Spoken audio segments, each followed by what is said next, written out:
Hello, hello, hello. Testing, testing. Boop, boop, boop, boop. Hi, guys. Can you hear us? I can see you. I can see what Tom's been saying in there. You can also see that it wasn't just me saying I can see you joining in as well, Renee. I can see some people sticking up for me. Kinda. Yeah, Naughty Step needs to come out today. I'm intrigued by the secret passageways. So hello everybody. Hello Renee and Carol, Rachel, Gina. Have I missed anyone? Linda. Hey, Danielle, Carrie, Wendy and Jackie and Deb, Lucy and Maria. Hello. Got a little party. Andrea, hi. Oi, oi. I've just been and got my coffee. I've got my drink. I've had my wee. I'll be all right for a couple of hours. I'm going to be stitching today. Got my sewing bag. I'm very happy with how it's going so far. Wait till you see. And I have given it a press this morning because it was well crumply. So it looks a lot better for a press. I had to even look up how to do that. How do you press your embroidered work without squashing the stitches? But it's okay, it was easy. Hi, Sue. Hey, Sue. And Vivid Dreams. I love that name. I'll call you Viv for short. All right, Sue's emojis are working today. Excellent news. Oh, brilliant. I'm glad they came back. That was really odd, wasn't it? That is a bit odd, You definitely said your membership badge didn't go anywhere. You were still on the list. You were still getting the members only posts. I don't understand where the emojis went. I think so if anyone does have a problem where they don't have access to the emojis anymore, apparently just stick with it and they'll come back as if by magic. Yeah, one of those weird YouTube blips, I think, because I don't think it happened to anyone else. I noticed other people were still using them, so that's very odd. Danielle, I can see that. I'll store those for later. You're not allowed to... No, storage is not allowed. And I'm not going to be patting myself on the head. And yes, I am waffling. Yeah, when she comes over on Friday, I'll put her so much on the head that she'll be hammered into the ground like a tent peg. It'd be like one of those scenes off of Flintstones or something. Right. Yeah. Brace yourselves for the big reveal. I'm going for it. Oh, no, I'm not. Hey, hello. Chilly here today.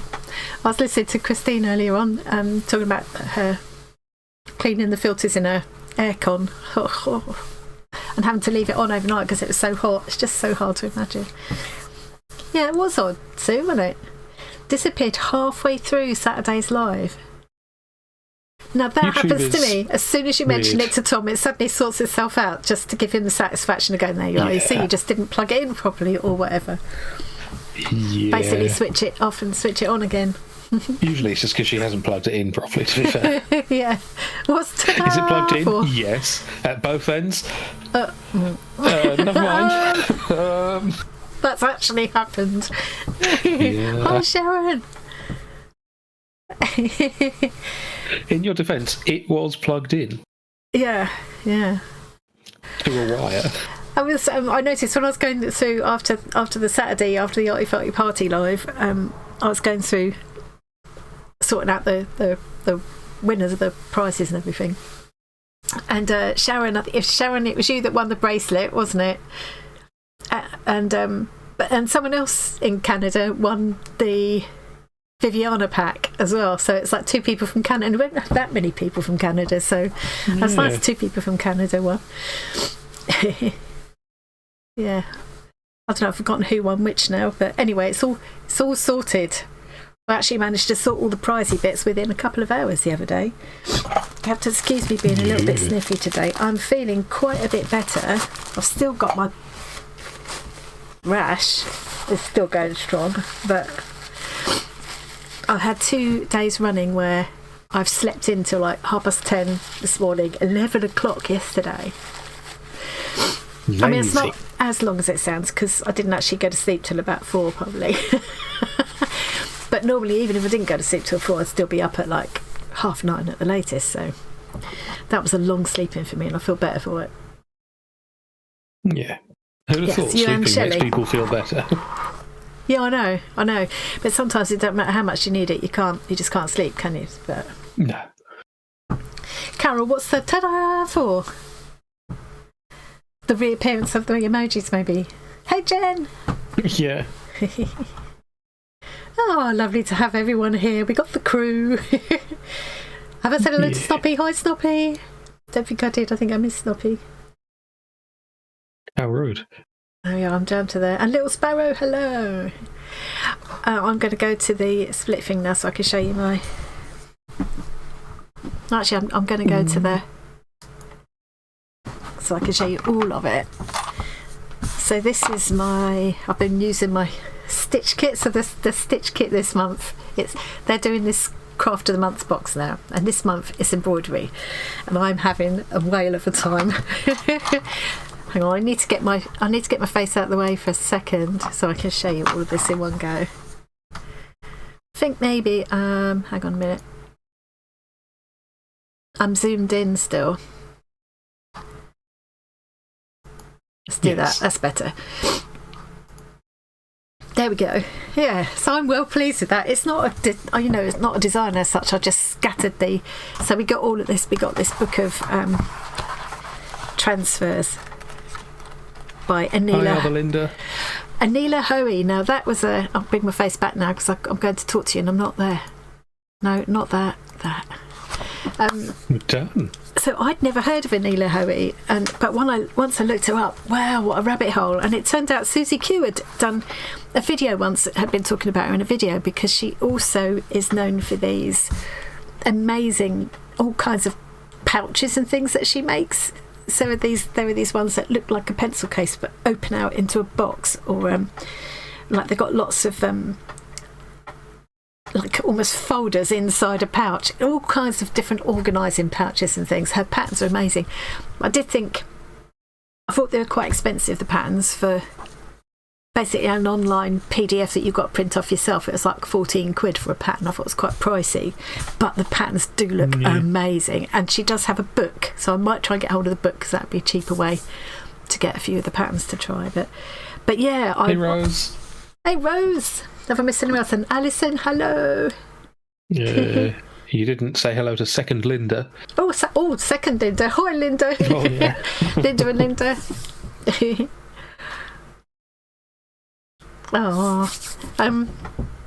Yeah, I just picked out a few of the sewing related images and just scattered them about.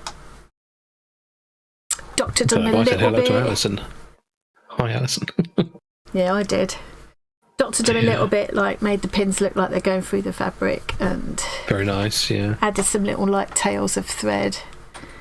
And this one actually had like a little cross stitch picture in. So I took the cat.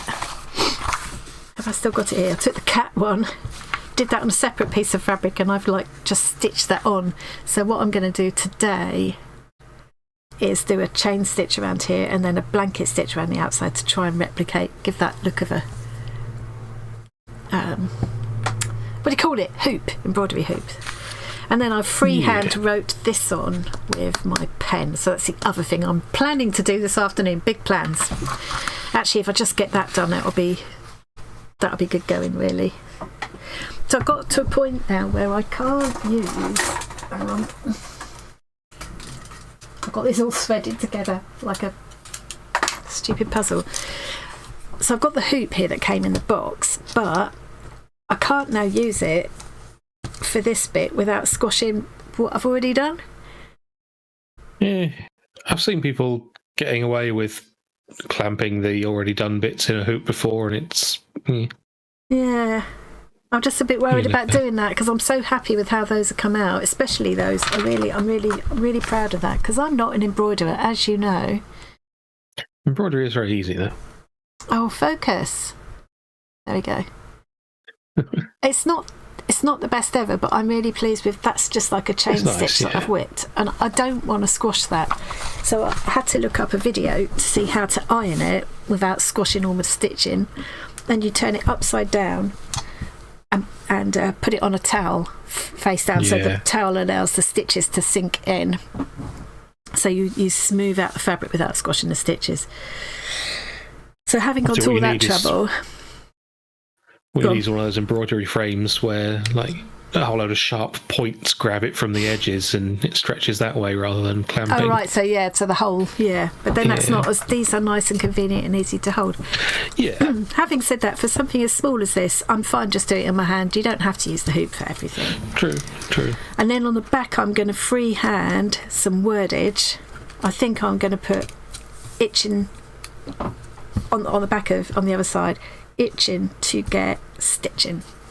Just put that, and then I'm gonna I like it, shut up, and then I'm gonna line it with brightly coloured fabric that I can put a pocket in. So that's my plan. And then I might, because I did this, I put this needle in as well, I just drew that, and I did think I could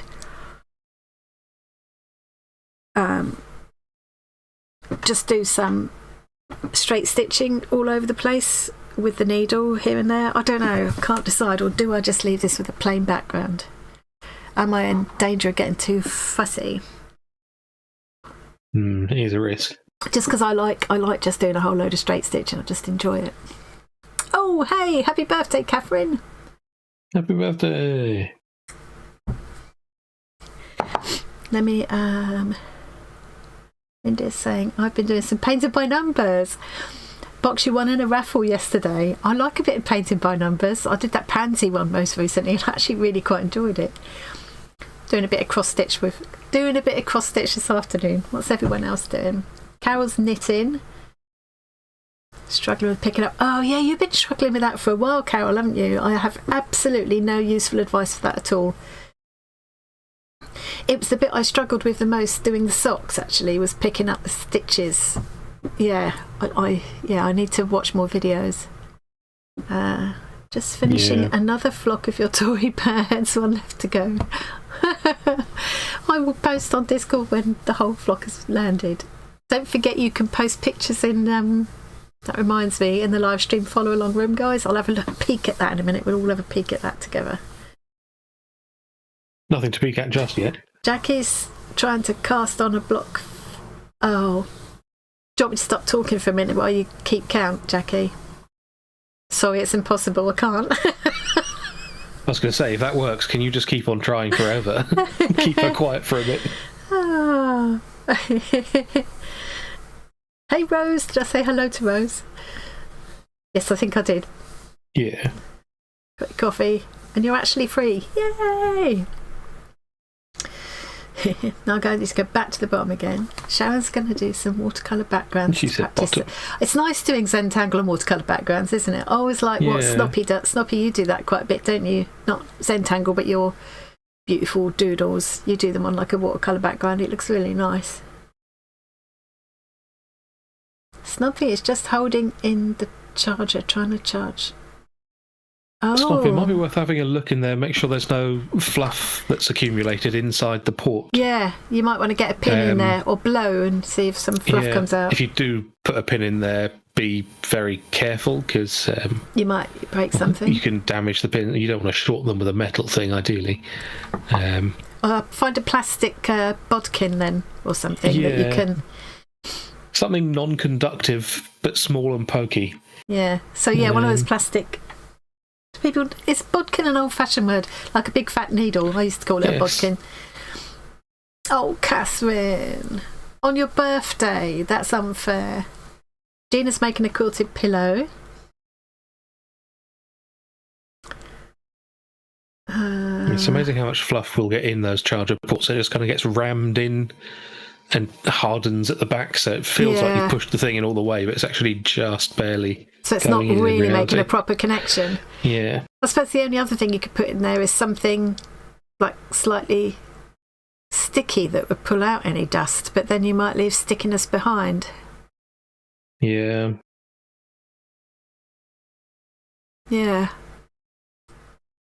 Very thin, brand new artist paintbrush would work, but I can't guarantee the paintbrush would be okay afterwards. Yeah, but probably worth it if it's cheaper than a phone.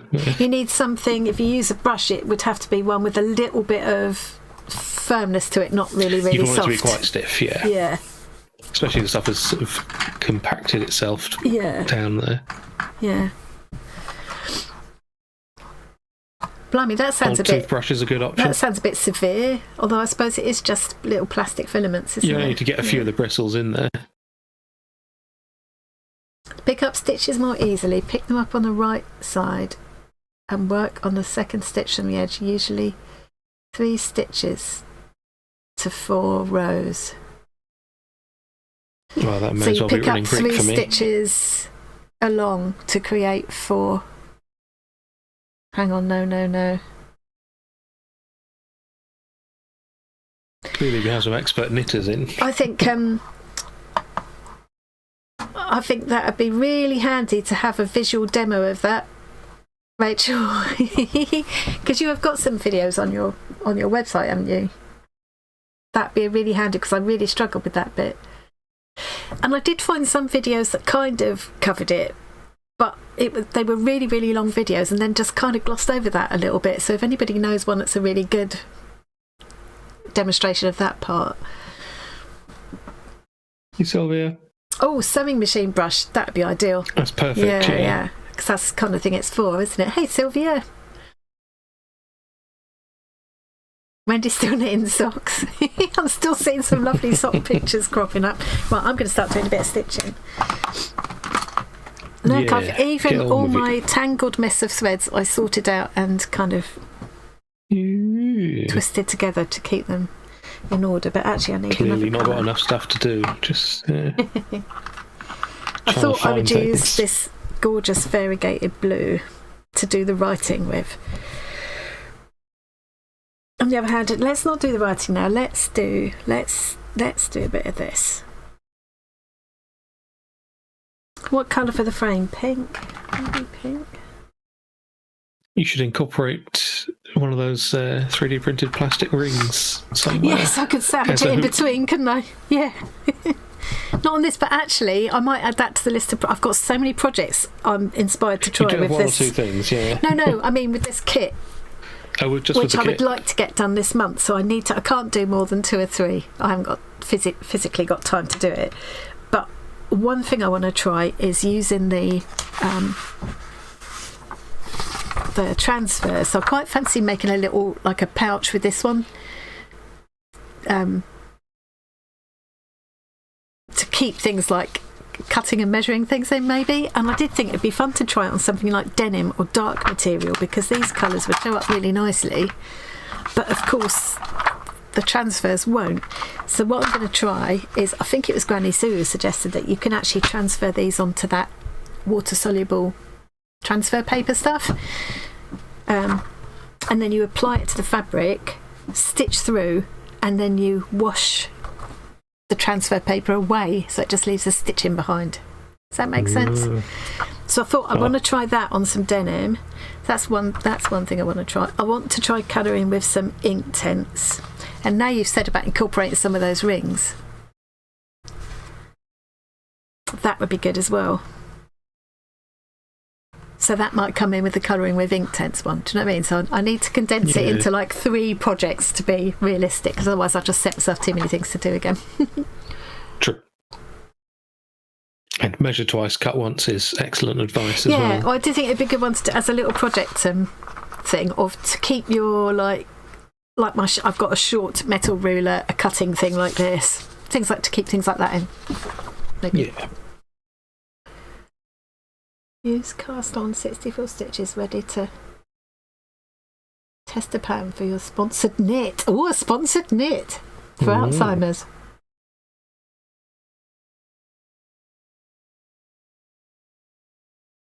Brick and pounce. I've never tried that. That would be another interesting technique to try. I think I saw that mentioned in a Sarah Humphrey video. She's really good for the sort of technical, because this is more like proper embroidery than I would usually do. Normally I'm more slow stitching, which is altogether more casual. I've been trying to do, I watched Sarah Humphrey quite a bit, and she shows how to start with a knot away from the work and And then you cut that knot away afterwards, so you haven't got all the knots on the back and the back and forth with the thread. I'll show you my messy backside. Now, by Sarah Humphrey's standard, that's still a mess, but for me, that's really tidy. I mean, normally I'd have all... Hey, Marion. Hi, Marion. Don't look at my backside, Marion. Marion's much neater than me too. So yeah, normally I'd have a lot more threads going back and forth. I'd have a lot more knots on the back and things. So for me, this is tidy. But it's not going to show anyway because I'm going to put that lining in. Yeah. And I've got loads of room on the back to put my words, which I'm going to... There are letters in the book, but I think I want it in my own handwriting. Well, a tidy version of my own handwriting. Yeah, I was going to say. You wouldn't be able to read it, would you? It'd be like, squiggle. Although your messy, quick handwriting will be very easy to embroider. That's true, and you wouldn't know if there was any mistakes. You wouldn't know anyway, would you? Yeah. I think I'm going to use that for the... Yeah, I'm going to use that for the frame. Yeah, I know, Marion. What's wrong with these YouTubers always showing their backside? Any excuse to get my backside out and show you my muff. These little snips have been well handy. Yeah. I still managed... those little snips that I got with my punch needle kit were very nice. Yeah. They're quite handy little... Oh, there it is. One of the needles on the back. Despite having this magnetic thing that came with the needles and this little cute one that's made to go on like on your hoop, I've still lost 2 of the 5 needles that came in the kit. Can you believe it? I'm sure they will turn up. I don't know. Probably in a haystack somewhere. I think sometimes it's when I'm carrying them up and downstairs. Oh, yeah. That'll be fun to find later. Yeah, John quite often finds them on the sofa.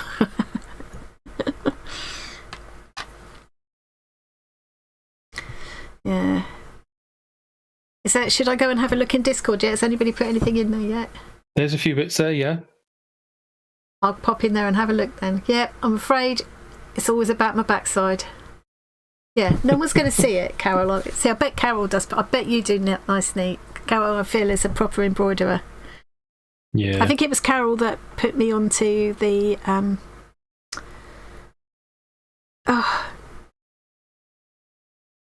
RNS, isn't it? The RNS Stitch Library, which is a fascinating mine of information and inspiration. I'm probably going to crinkle this all up now again, aren't I? Oh yeah, before I get into that, let's have a look at Discord. Ninian, there's a new name to me. Good morning. Well, it's good afternoon here. Good time zone, as PP would say. Yeah. Yeah, if I write something down in a hurry, Sylvia, I'll have to translate it back straight away afterwards. RSN, yes. You're not neat.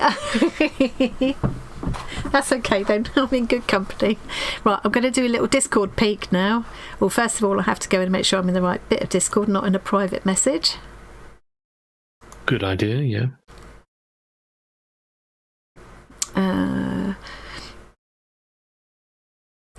So this is a live stream follow along room in our Discord community that I'm going to show for anybody that's not been there.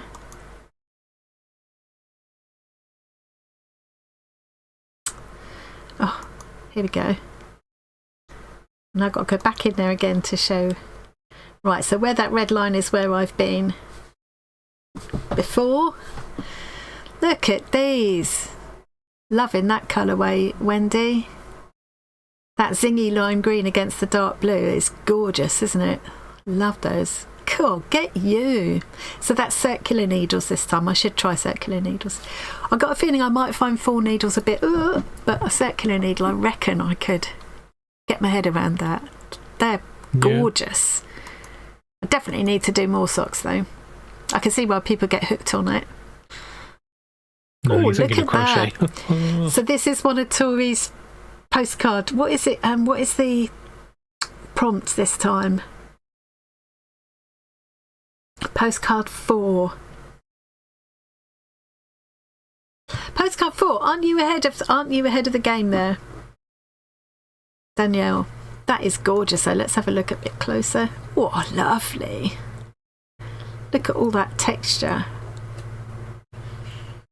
Beautiful. What's the Secret Garden? Month 4. It's not month. We're only in month 2. You're getting ahead of the time. Oh, yeah, check out that library, Ninian. It's all free online, and it's just an absolute wealth of information on there. All of the stitches, how to do them. Yeah.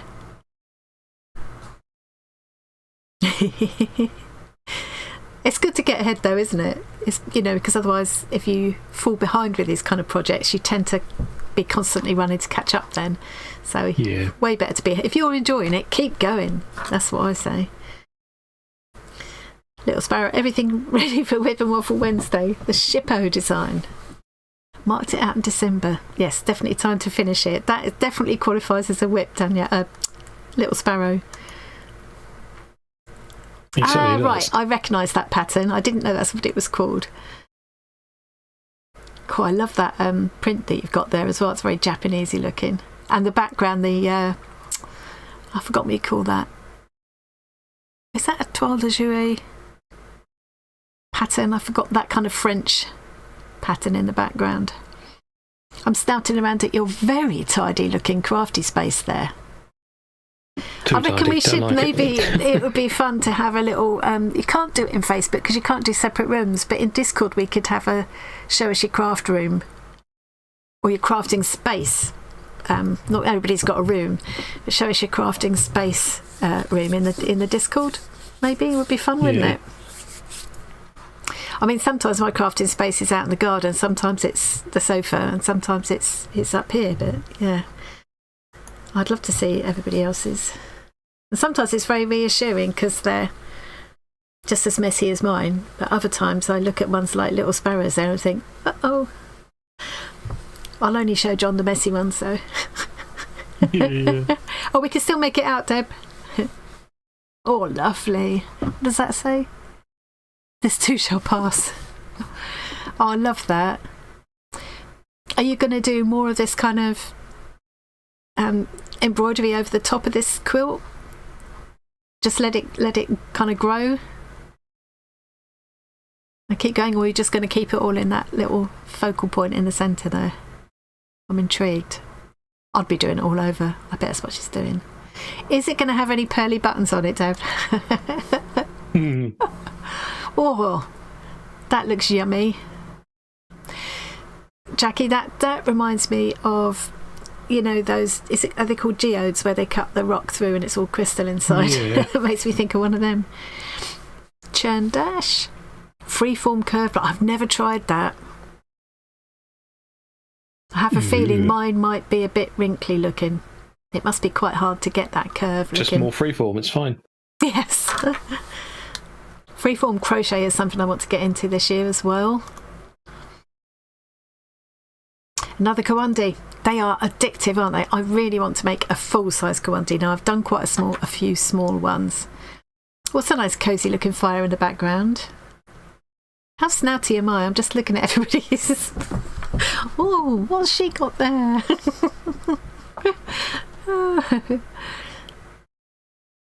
Love that. I can see those look like kind of reclaimed Indian fabrics or something there. Perfect for Kawandi, of course. Considering that's where they... Oh, hey, Jan. Look at that. Hello, Jan.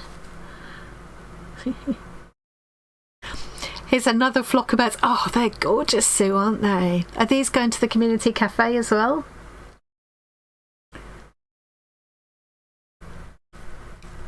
Aren't they fab?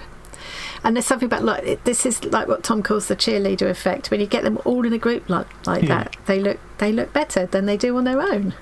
It's just something about that mass effect. Not that they don't look lovely on their own, but yeah, that seeing a whole flock of them like that is so gorgeous. I love the little sequins and things on some of them, and yeah, really cute, really cute. On an unrelated note, I've worked out why we had to resize the Discord thing. Yeah. It's because your actual Discord window is not maximised anymore, so... Yes. How did that happen? So if I maximise it now, will that mess things just up? leave it alone now, yeah. Leave it alone for now, otherwise it'll... It works out well because you can read chat while you're looking at Discord. It does actually work quite well, and I can see my face in the background. I've just realised there's a peekaboo. Right, I think, have I looked at everything? Yes, for now. Back to here. You're done.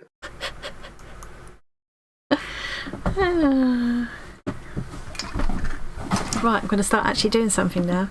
I think the first thing I need to do, because where I've decided to change this, I don't know if you can make out it's quite faint, this one. I deliberately did them quite faint. They will come out much darker than this is transfers, but I wanted them faint. I thought I'd get more uses out of them that way as well. So that's where the wheel is, and then I've put this extra piece on top because I wanted to have the cat in there instead of the design that was in there. So I need to lose this raw edge now. So I think I'm going to do probably a couple of rows of chain stitch, and then I'm going to do a blanket stitch over the top of them. To give me a neat edge around the hoop and cover up the chain stitch with a bit of dimension. In my head, that's going to work really well. We shall soon see. Now I'm going to crumple up. All this ironing that I've done is now going to be pointless. I cut the seam of the bag to make it easier to get to. The seams on these bags, look at this. You don't always get this on these calico bags. Look at that seam. Oh, a proper actual seam, not just a... Yeah, proper kind of... That's not exactly flat-filled or French seamed. It's something different, but it's enclosed all the raw edges, so...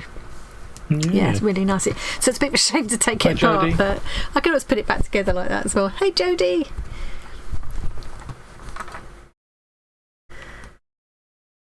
Yeah, she must work really fast. I am not a fast worker.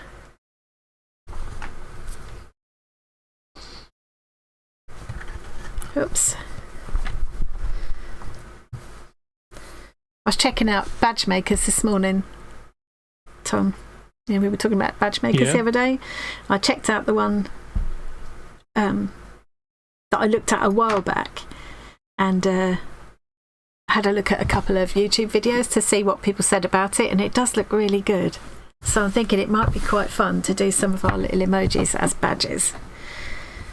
And then I got to thinking about all the other things you could do with them. Yeah. You know, apart from badges, you can make them into a little kind of charms and key fobs and things as well. Danglers, basically. You could make a whole set of them that look like buttons and send them to people who love buttons. Yeah. They do call them button badges, don't they? Well. Yeah. Or just buttons in American terms. Don't they just call them buttons? Something like that, yeah. Yeah. Which is weird, because they're not buttons. They would work as buttons. I guess. Oh, you messed up already on like the first stitch. Second stitch. Oh, well, that's okay then. As long as it wasn't embarrassing. Yeah, I wouldn't want to embarrass myself or anything. Never done that on me before, have I? Stitch markers, interesting. Oh, yes. That would be fun.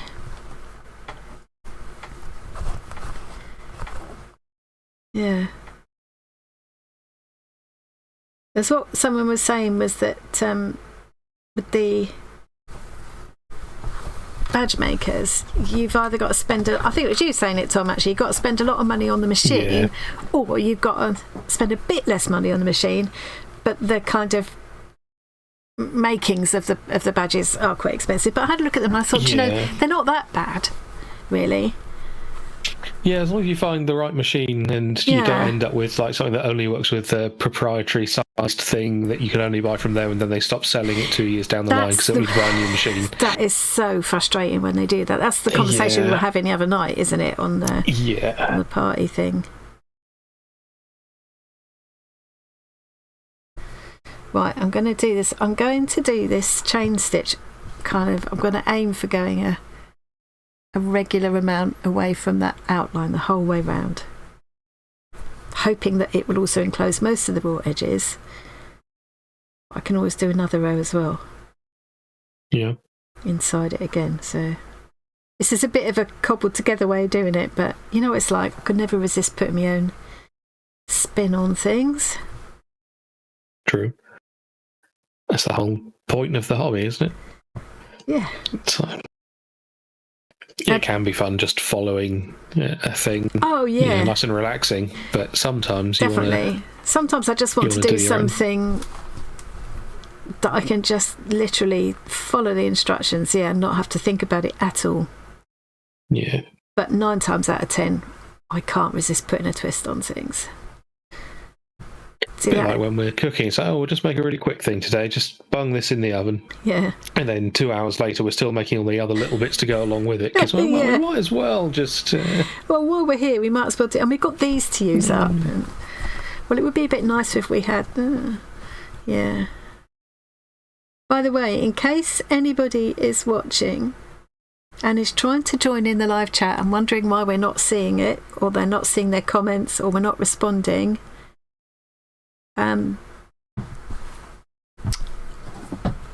this is going to sound a bit odd, but like I've had people try to join in via Discord. I've had people try to join in via Facebook.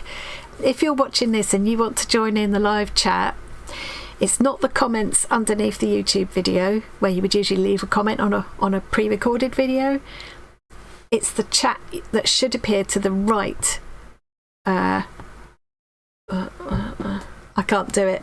To the right of this video window, or possibly underneath or somewhere else on the mobile. I was coming to that. If you're looking at it on a different device, it's going to be different. So for me on my phone, I have to maximize it to get the chat to come up, and then I have to push something. I don't watch things on the phone much, so I'm not very good with it. I'm watching on a PC, it's really easy, it comes up automatically. On my iPad, the chat doesn't come up at all no matter what I do, but it's a very, very old iPad. Yeah, see, Jackie said she watches on a tablet and chats on the phone. Just coming to that as well. Yeah. What a lot of people do is watch on the telly, and then they have it up on their phone as well, so they can join in with the chat that way. But if people have got a problem finding the chat on their phone, that isn't going to help them. So I've just pulled it out again. So don't.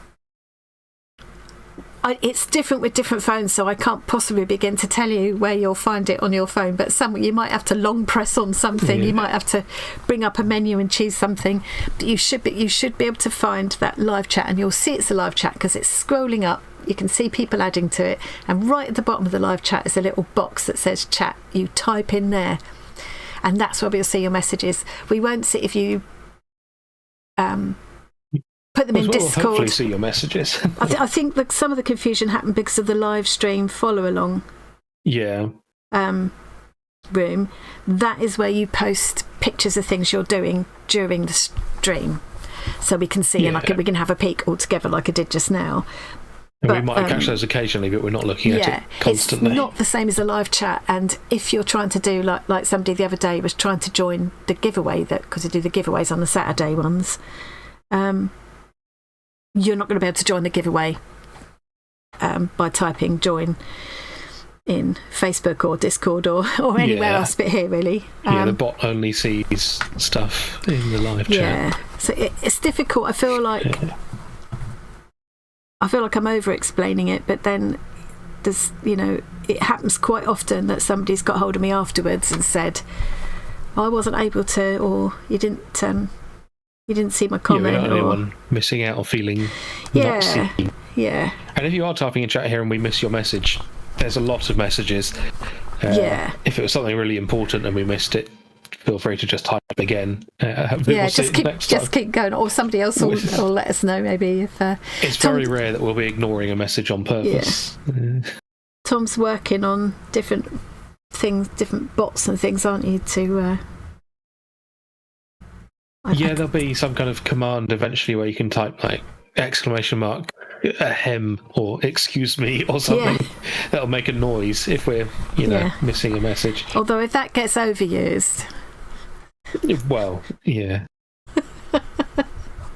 Just be aware that these commands are very granular. We can ban specific users from using a command. Naming no names, but yeah. Sorry. There are people who would do that just to wind me up. I know there are. Yeah. We could even set up a text-to-speech thing so they can type a message that'll be read out. Yeah. And you're going to do a thing where definitely need trust. We can make the comments come up on the screen as well. Yeah. And where we can highlight certain ones and stuff, which should be quite fun. Yeah, because there's always the super chat thing which you can do. It can be enabled so that people can pay money to have their message show up, but we don't really want to do that because that feels a little bit greedy. Yeah. But it'd be quite fun to do it for. Yeah. It'd be quite fun to do it for certain things. Yeah. Or they could be highlighted in a follow-up video and things as well. I've seen people do that sometimes. It's quite fun to be able to show. Do your comment of the week or whatever. Yeah. Hi Danielle, you have indeed successfully tried out the chat box. Hey, well done Danielle, you did it. Hey Jenny, I missed you. Jenny, what sounds tempting? What are they?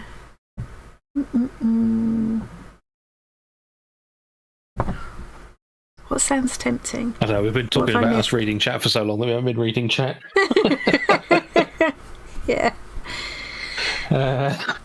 So here's a question for everyone in chat. I meant to ask last week and I completely forgot about it. I don't like that pink now around there. I think I should have chosen more of a contrast. Well, no, it's not, because I'm going to be going over it as well. So yeah. Once you're covering it up with other stuff, it'll be fine. Yeah. So I got a question for you, which occurred to me a couple of weeks ago when I was doing something or other that made me think of it. Anyway, what I thought to myself was, we used to go and put rugs out on the line. Not really rugs, just big carpets out on the washing line and then beat them with a big carpet beater. It's one of the things that used to be a job when we were kids. It was a job you would be given to do. And I'm talking about, I'm not talking about little rugs like a fireside rug, like a little rug you might have by the bed. What I mean is in the days when you used to have, before fitted carpets, where you had lino floors or wood floors, as we usually lino, and then you had a big piece of carpet that went sort of up to about 6 inches away from the wall. They weren't fitted carpets. I remember fitted carpets coming in and being a thing that posh people had. And it got me to thinking, that's a job, that's a thing that we used to do that we don't do anymore. I think we didn't have hoovers necessarily. You had like carpet sweepers, but they wouldn't really do the job. So you took your... And I know what it was made me think of it. I've got like a rag rug in that little kind of porchy bit where you come in the house, Tom. And when you go and shake that, you think it doesn't look that bad, but when you shake it outside, it's incredible how much grit and dirt and stuff comes off of it. And that's what got me thinking about it. But we don't do that anymore. So my question was, what can you remember doing years ago that you don't do anymore? I've got loads of them once I started thinking. Even though we've come back to using non-plastic carrier bags, we still don't. I used to take my mum's shopping bag down to the greengrocer's and ask for £5 of spuds, and he would measure them on his scales and tip them straight into the bag. The bag always had bits of earth and potato skins at the bottom and smelt of earth, Yeah. Of course, the other thing you can do with the rug is roll a child up in it so that the bruises don't show. Stop it. Don't listen to him. Can't do that anymore. Don't listen to him. I turned out fine. Hey, Nikki. Try the company e-badges. Oh, write that down. Hang on. Where's my notepad? There it is. Oh. E-badges. I haven't heard of them. It's good to get a personal recommendation. Shop at the Co-op and give your mum or grand's divvy number. You can still remember the number. Oh my word. Nice. That's a good one. And that reminds me as well of another thing you don't do anymore is collecting Green Shield stamps and then going home and looking through the catalogue to see what you could get with the stamps. But you never would, because your mum would always cash them in before you got to actually book anything good with them. And there was a shop on the corner where you could go down and get cash in exchange for the Green Shield stamps. Hey, Rain! Did the last 2 pairs of shoes and Blossom's hair bow. Woohoo! Let's see a picture of the follow along. Hand washing in the bath. Yes. Oh, and that was another job that we would be given as kids to like. So there would be like warm soapy water in the bath, and our job would be to, you know, roll our trousers or whatever we were wearing up over our knees and just stamp up and down in the bath to wash them. I'll tell you what, this whole conversation is great. I've never felt so young. But of course that was the easy part, you know, that we were helping with. The hard part then for Mum would have been rinsing it all, and I remember having a period where I had to do that when you were still quite little, Tom, when the washing machine was on the blink, and I couldn't afford the call out charge even to get it fixed, so I was hand washing for about a couple of years. Actually, it was a long time. It was at least 18 months, and lots of washing, because like I say, you two were still quite little, and I couldn't even afford to like use all hot water for the rinsing, because you have to rinse and rinse and rinse. So I was like rinsing in cold water, my hands were, oh god, and then trying to wring out things like towels. You needed a mangle. I didn't even have a mangle. See, in the old days, again, I remember Mum's twin tub had a mangle, which for anyone that doesn't know is that thing with rollers that you turn the handle and you put stuff through it and it squeezes it out. Yeah. In the old days, I would have had a scrubbing board, a washboard, and a where's me washboard, and a mangle, and it would have made it easier. But I didn't have those things. I had to try and wring things out. Towels and jeans were the worst. Oh, yeah, that was not easy.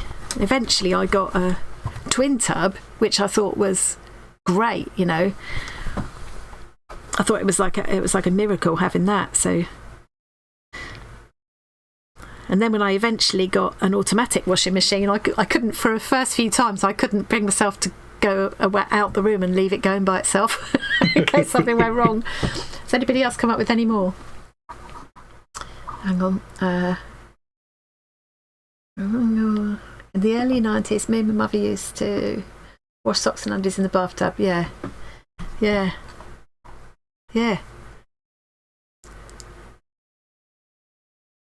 Worked at Tesco in the 70s just before the Green Shield stamps finished.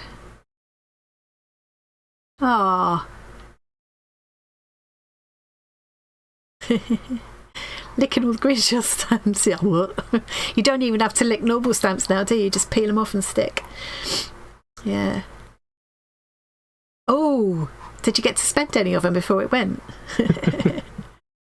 Dolly Blue. Yes, to make the whites look even whiter. God, my stepnan used to put bicarb in. She used to boil those peas, those mushy, what are they called, those peas that are made to go mushy? They're like dried kind of things.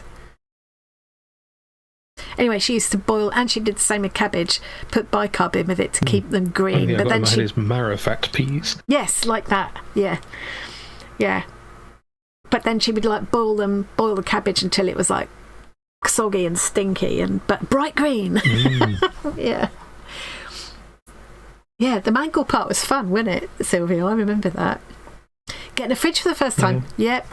I remember early, so you're saying late 50s. Yeah, I do remember early 60s or mid 60s. By the time I would have properly remembered, we didn't have a fridge, and that wasn't unusual. We weren't like,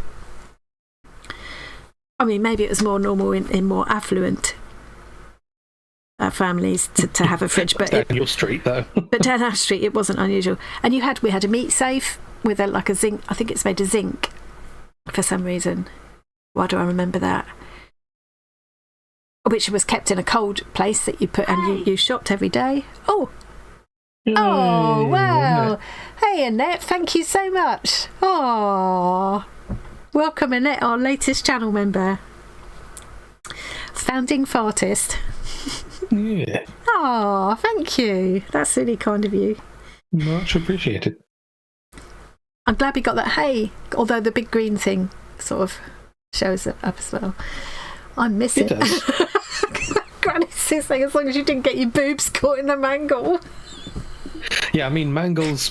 Don't get your danglers in the mangle. Tongs you heated on the fire and curled your hair. Oh, yeah. Oh. Shutting doors on the TV. Yeah. And I remember my mum telling me that because she had quite sort of, she had a kink in her hair and she wanted it straight, so they would iron it between brown paper to straighten her hair. Sounds dodgy to me. Yeah. Have you seen those videos online where... I don't know what it is. Have you seen those videos where you see girls using a straightener or something and they leave it in too long and just burn off a whole and they chunk go of there. hair? And their faces, face. bless them. You can't help but laugh, but bless them. That's awful, isn't it? Because they're doing those kind of videos because they really mind about what they look like. And for me, it wouldn't be all that, you know. To be fair, I'm not even sure anybody would notice, but... I mean, for me... If you did it on a beard, though, you'd just shave the rest off, wouldn't you? And that's what I'd do if I was them, to be fair. Hang on, I'm missing some good things. Oh, thank you, Aunt Beck's Creations. On my... I'm very pleased with this. I'm having a lot... It's just all the colours and things. I just love all the... Yeah. I'll have to go back and read these after. Oh, collecting the gollies off the Robinson Jam to get the badges. And they did little dolls as well you could get, didn't they? A gas fridge. Nice. Hand washing terry nappies. Yep, I did that initially. Well, no, I didn't. That's not true. I hand rinsed them and then put them through the machine. I did have a machine by then. I had a machine at that point, which was probably the same machine that went wrong later on and ended up with me having to hand wash again. That's right, that's what it was. I do remember the sense of achievement and satisfaction seeing a washing line full of white nappies billowing in the breeze. Yeah, and baby muslins as well. Okay. What else have we got? Scrubbing the stone steps and whitening the edge. The donkey stone. I don't know what a donkey stone is. Wow. So people had pride in things like that then, didn't they?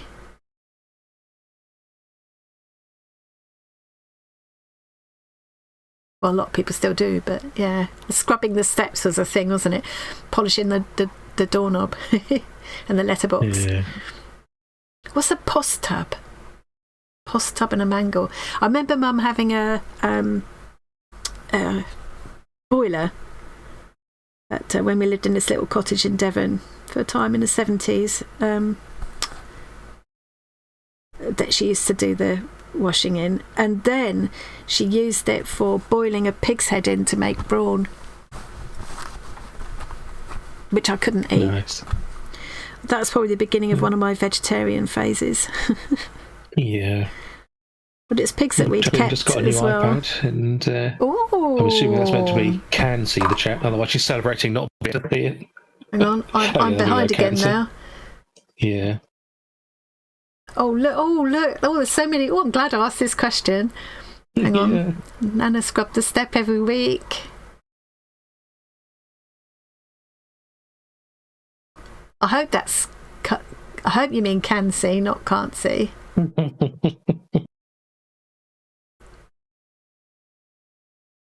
Although it might be because I can't see it on my iPad. Maybe it's not just because my iPad's old. Maybe no iPads will let you see it. Oh, I'm sure there must be a way. Nappy sun for the nappies. Yes, I bet if you put that smell in front of my nose now, it would take me right back. Nappy sun, I'd forgotten about that. I know what you're going to say. I can see attached to the bath taps. I know what's going to be if I scroll up.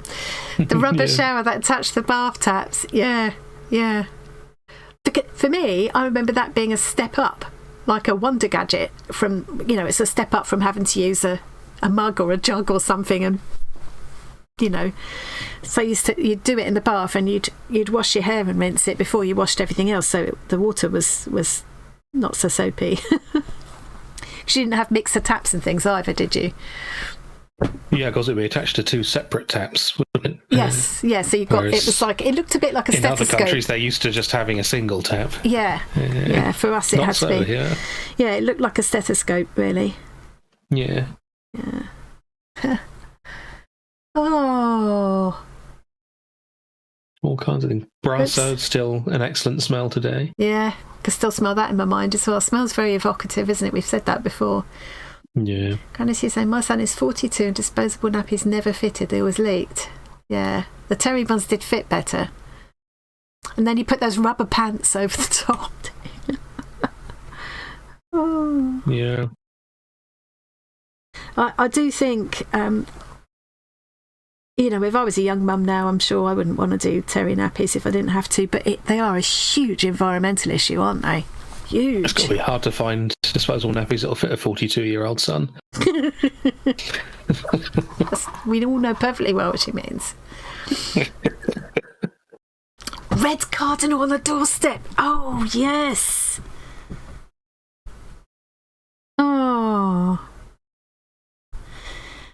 Who remembers the old rag and bone man with the horse and cart? I do. Well, there's still a guy who's driving around here shouting any old scrap metal. Hey, metal! No, mate, I haven't got any scrap metal. Stop shouting, go away. But now he's in a van, a pickup kind of thing. Yeah, with a megaphone. Yeah. It's so loud and annoying. In the old days, it was quite fun because, even though it happened every week, it's still a bit of a novelty as kids to see the horse go by. And yeah, if he was on a horse, it'd be great. Yeah. And you could go running out there with old pans and things or whatever.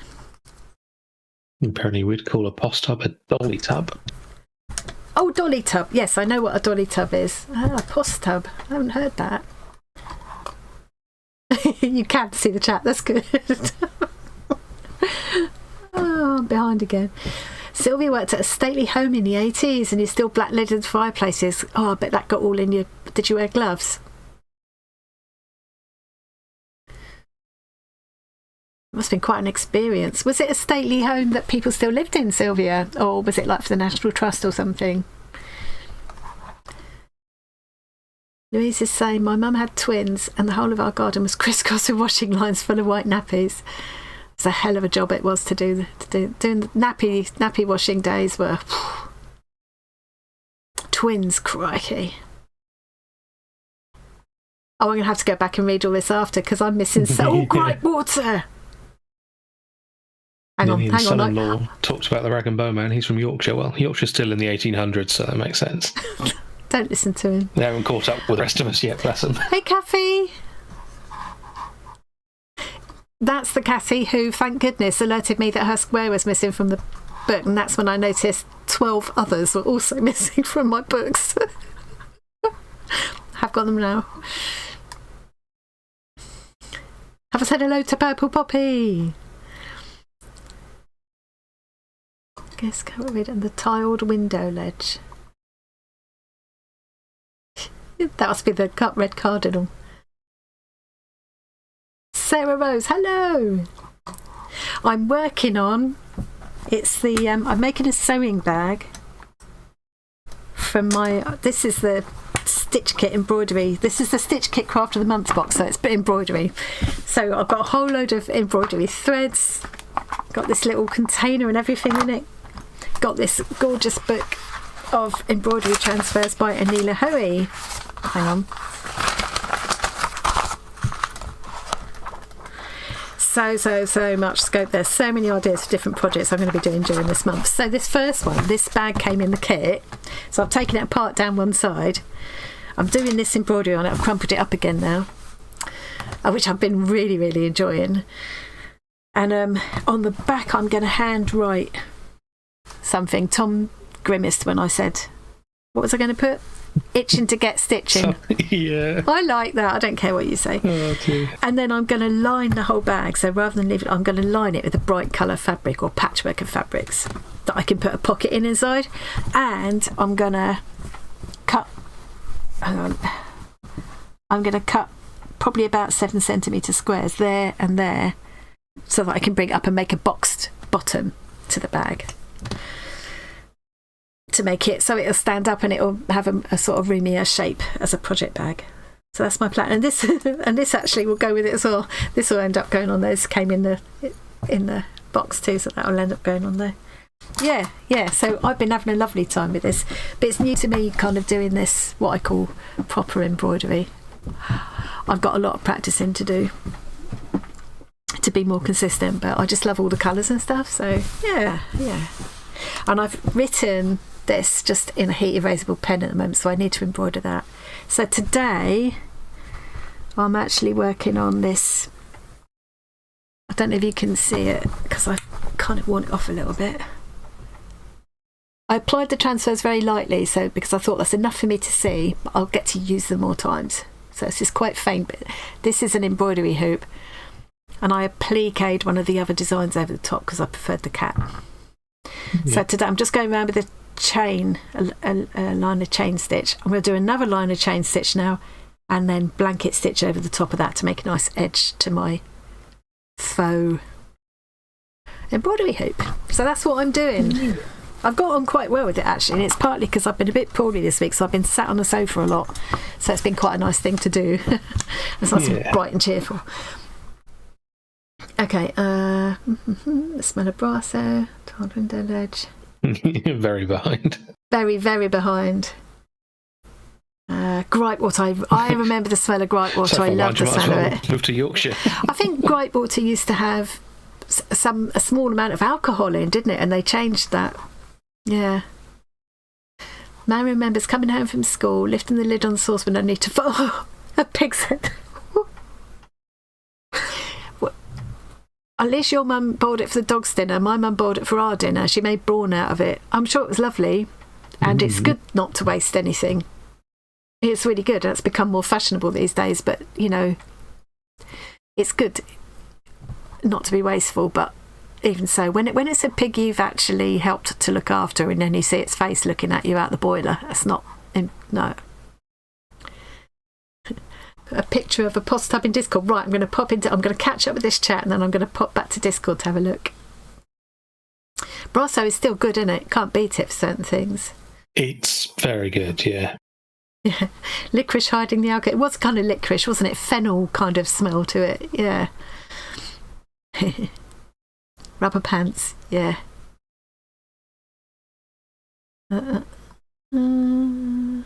His mum. With his goldfish. I don't know what that... I've missed a bit there. Yeah, Alison, that's the same rag and bone guy as you, I reckon. Oh yeah, greengrocer's coming in the van, and the fish man in the van. Yeah, he's a milkman these days. Yeah, I had a milkman on the doorstep again the other day, sort of touting for business, but I had to say to him, I can't. I've signed up with you before. Needs you, go away. Good luck to you, but you know, and I like the idea of it and everything, and I'd be happy to encourage them. But I said at the end of the day, it costs significantly more than the supermarket, which is 5 minutes walk around the corner. So I can't justify it just to be supportive, you know. Yeah. Yeah. With a mate, I might do, but you know. I think if it costs the same to get it from them as it did from the supermarket, I would definitely support them rather than the supermarket. But sure, it costs like almost twice as much. It's crazy. I'm sure they're not, you know, they can't do it for less than that, but then it's not worth doing, is it? Catch up with this chat. I do, yeah. Something I've talked about Rag and Bone Man. Typing more as you go. I know. The mums used to drink it, yeah. A lovely cocktail. Jackie threatening to summon the Yorkshire Army because I was talking about it being in the 1800s. Don't worry, I'll just show them my phone, and they'll think it's witchcraft and cower in fear. If he was here, Jackie, I'd slap him upside the head for you. Hi, well, Janet. I didn't say hello to Janet. Oh, thank you, Janet. It is. That book has got 250 different designs in it. So much. I like the idea of the washing line one, actually, but maybe not Christmassy. So you can change things as well, can't you? You can doctor them. I like the little hexagon. See, if I was going to do this little. Anyway, no, don't sidetrack yourself now. Yeah, you need to answer Louise's question. Oh, okay. Hey, Rhonda. Hey, Rhonda. Can you learn to be artistic and creative? That is a really interesting question. Hang on, I'm just going to go back to here.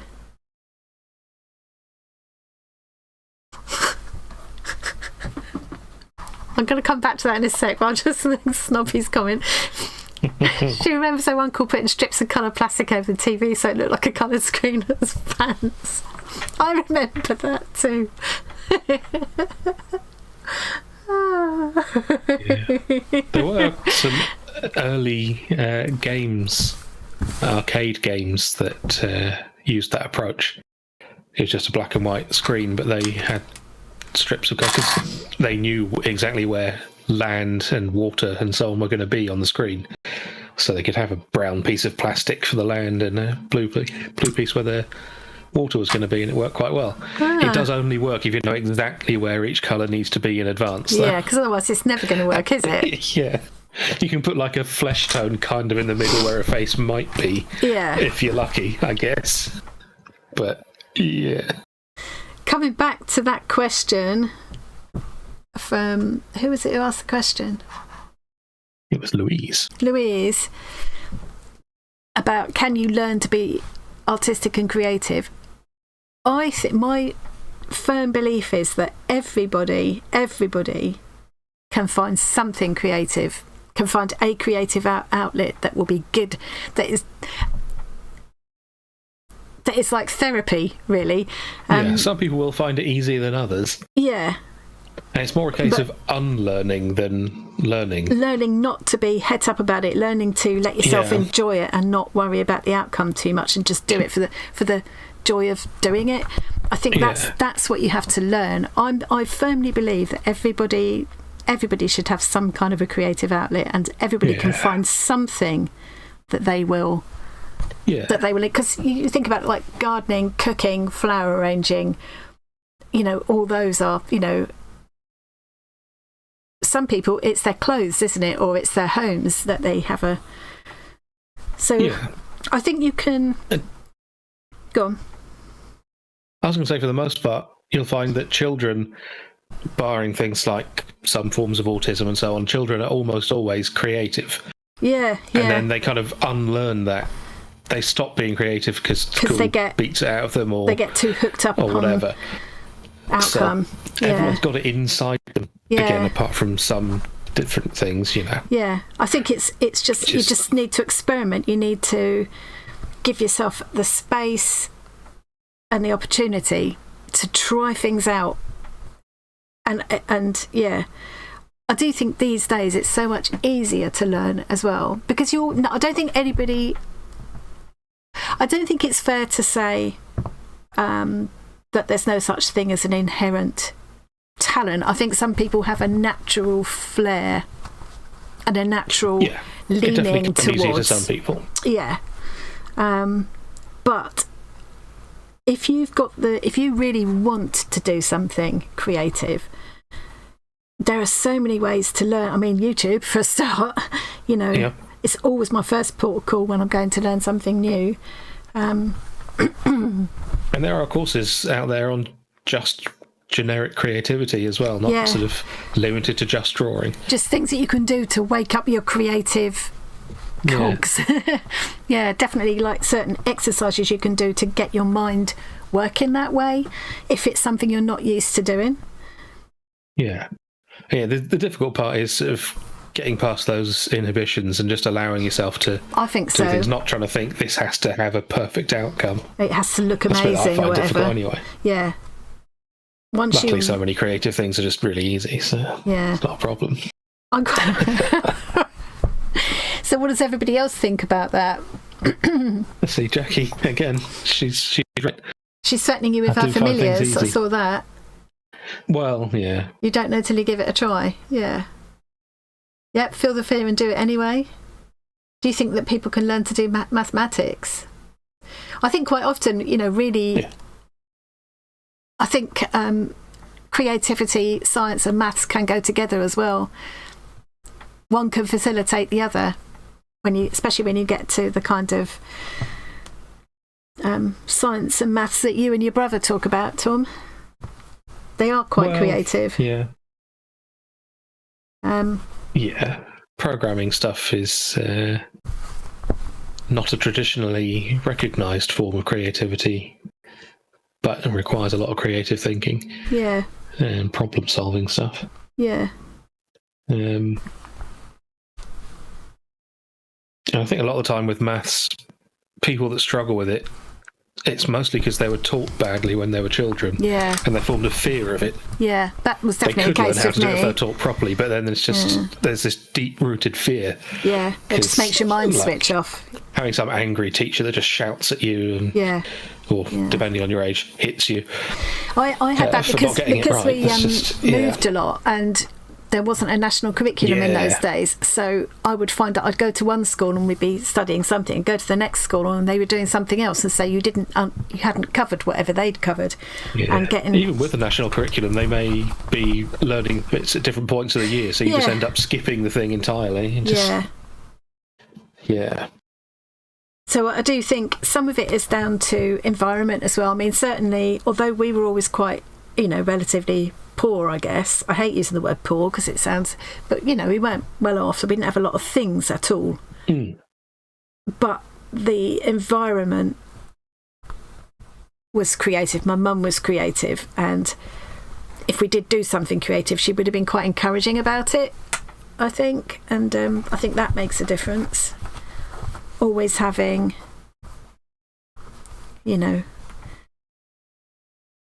opportunities around you from when you were a kid.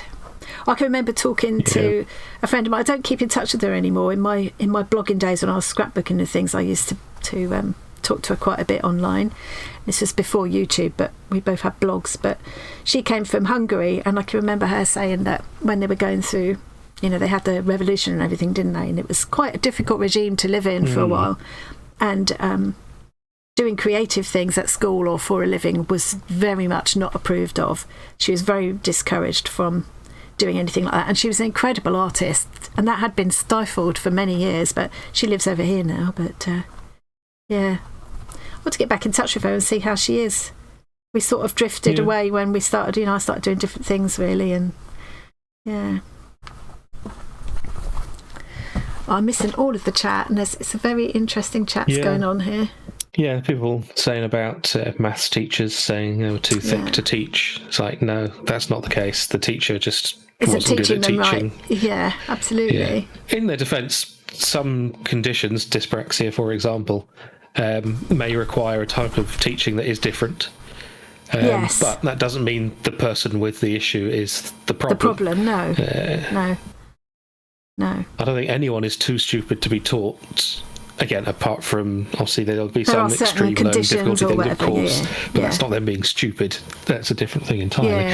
But, it's just, a lot of the time, teachers are not very good at putting themselves in the mindset of someone other than themselves. So they struggle to explain things to people in a way that makes sense to them. And also, to be fair to them, if they've got a huge class of like 35 children, they simply don't have the resources to be able to teach every child in the way they need. Method that'll work for the majority. Yeah, and that must be very frustrating as a teacher. If you can see a kid sitting in the corner who's clearly not getting it and needs a bit of one-to-one, and you just can't do it. You know? Yeah. Although that doesn't excuse calling the child stupid. No, that's true. That's never... there's no excuse for that. It's never okay. Even if the child is stupid, you don't say it. Yeah. It's interesting what Ninian is saying there. Keep practicing. I've made many, many mistakes until I eventually found my style. I've started sketching with pencil now, try my hand at watercolour, but I always go back to stitching. I think finding a style is something that when I used to do a lot of art, and art is something I really want to get back to this year, spend more time doing. We've got the art swap, haven't we? Going on at the moment, so that might get me going again. But yeah, finding my style was something I struggled with. Some people said I did have a style, I couldn't see it. I think part of it is, like saying about going back to stitching, I think part of it with me is I like to do so many different things that I don't think I get particularly good at any one of them. I'm not calling myself bad, I'm not putting myself down, I just don't think I particularly, if you focus on one or two things, you focus on textiles or you focus on painting, you're going to get better and you're going to develop more of a style in those particular things, if that makes sense. Yeah. Oh, such an interesting lot of chat here going on. It's interesting, isn't it? That's a good question, Louise, wasn't it? It's got everybody talking. The thing that I always find most difficult with creating, obviously, all my joking about everything's very easy aside, the thing I find most difficult is when I'm not immediately good at something. I'm very bad at allowing myself to not be good at something I've just started. Yeah, you are, and so am I, to be fair. I get annoyed with myself, but I do keep going. So if it doesn't go well, I'll just give up on whatever it was. I get really never do it again. Hacked off with myself, but I do keep going. And I don't mind making mistakes and sharing them in my YouTube channel either, because I think it's good. I think it's good not to make people think that, other people never make mistakes. You need to see people making mistakes. I'll tell you what, one of the hardest things for me was back at talking about blogging just now. When I first started blogging, I did it so that I could, because I was doing my scrapbooking, and you could enter, you could like do pictures of your things you'd done for a particular challenge and enter them, submit them for this challenge, but you had to submit them on a blog or something. So that's why I started blogging, and I can still distinctly remember the very first 2 scrapbook pages I did and shared pictures online, and it was the first thing I'd ever showed kind of publicly in any way like that, and it was like, oh, once I clicked the button, it was like, oh my god, but now I don't think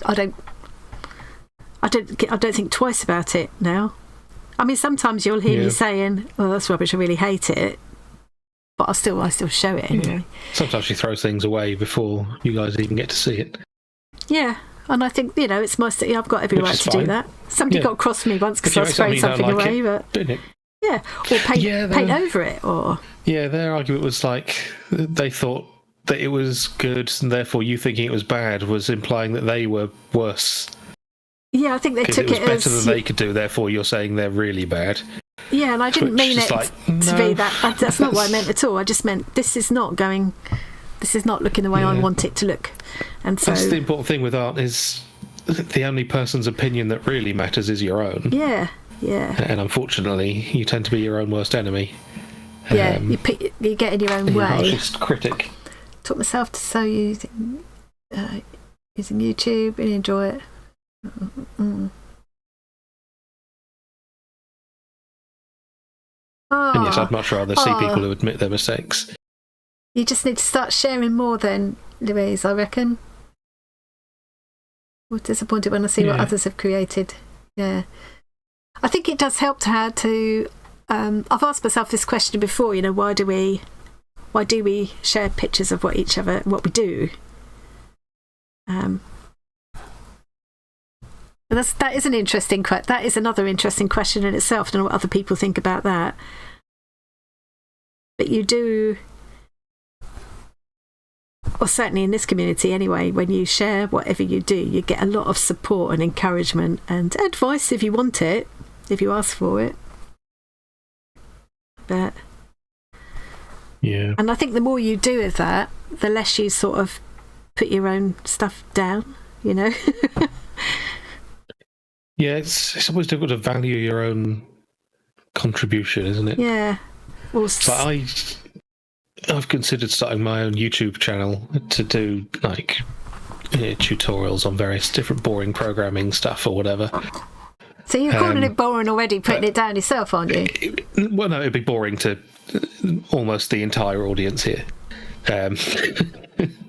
I'd find it fascinating, as would other people interested in programming, but the reason I don't is because I don't think I'm good enough to teach other people. And then I watch other people doing stuff. It's like, well, I've never used this thing before, and I know that what you're saying is wrong. And you're apparently fine churning this garbage out. So why are you stopping yourself? Yeah, exactly. Oh, you shouldn't feel like that, Louise. And you got to remember I think one of the worst things you can do is compare yourself to what someone else has done. Oh, yeah. You've got to remember that everyone is in a different point, is at a different point of learning whatever they're doing. Yeah, and there's always going to be someone better. Of course there is. Yeah. But unless you're like entering a competition, that doesn't matter. I think the trick is when you see someone, yes, there will always be people better. All the things I want to do, I know there are always going to be hundreds of people better than me. But the trick is to be inspired by that, not daunted by it, you know, because we can't, if we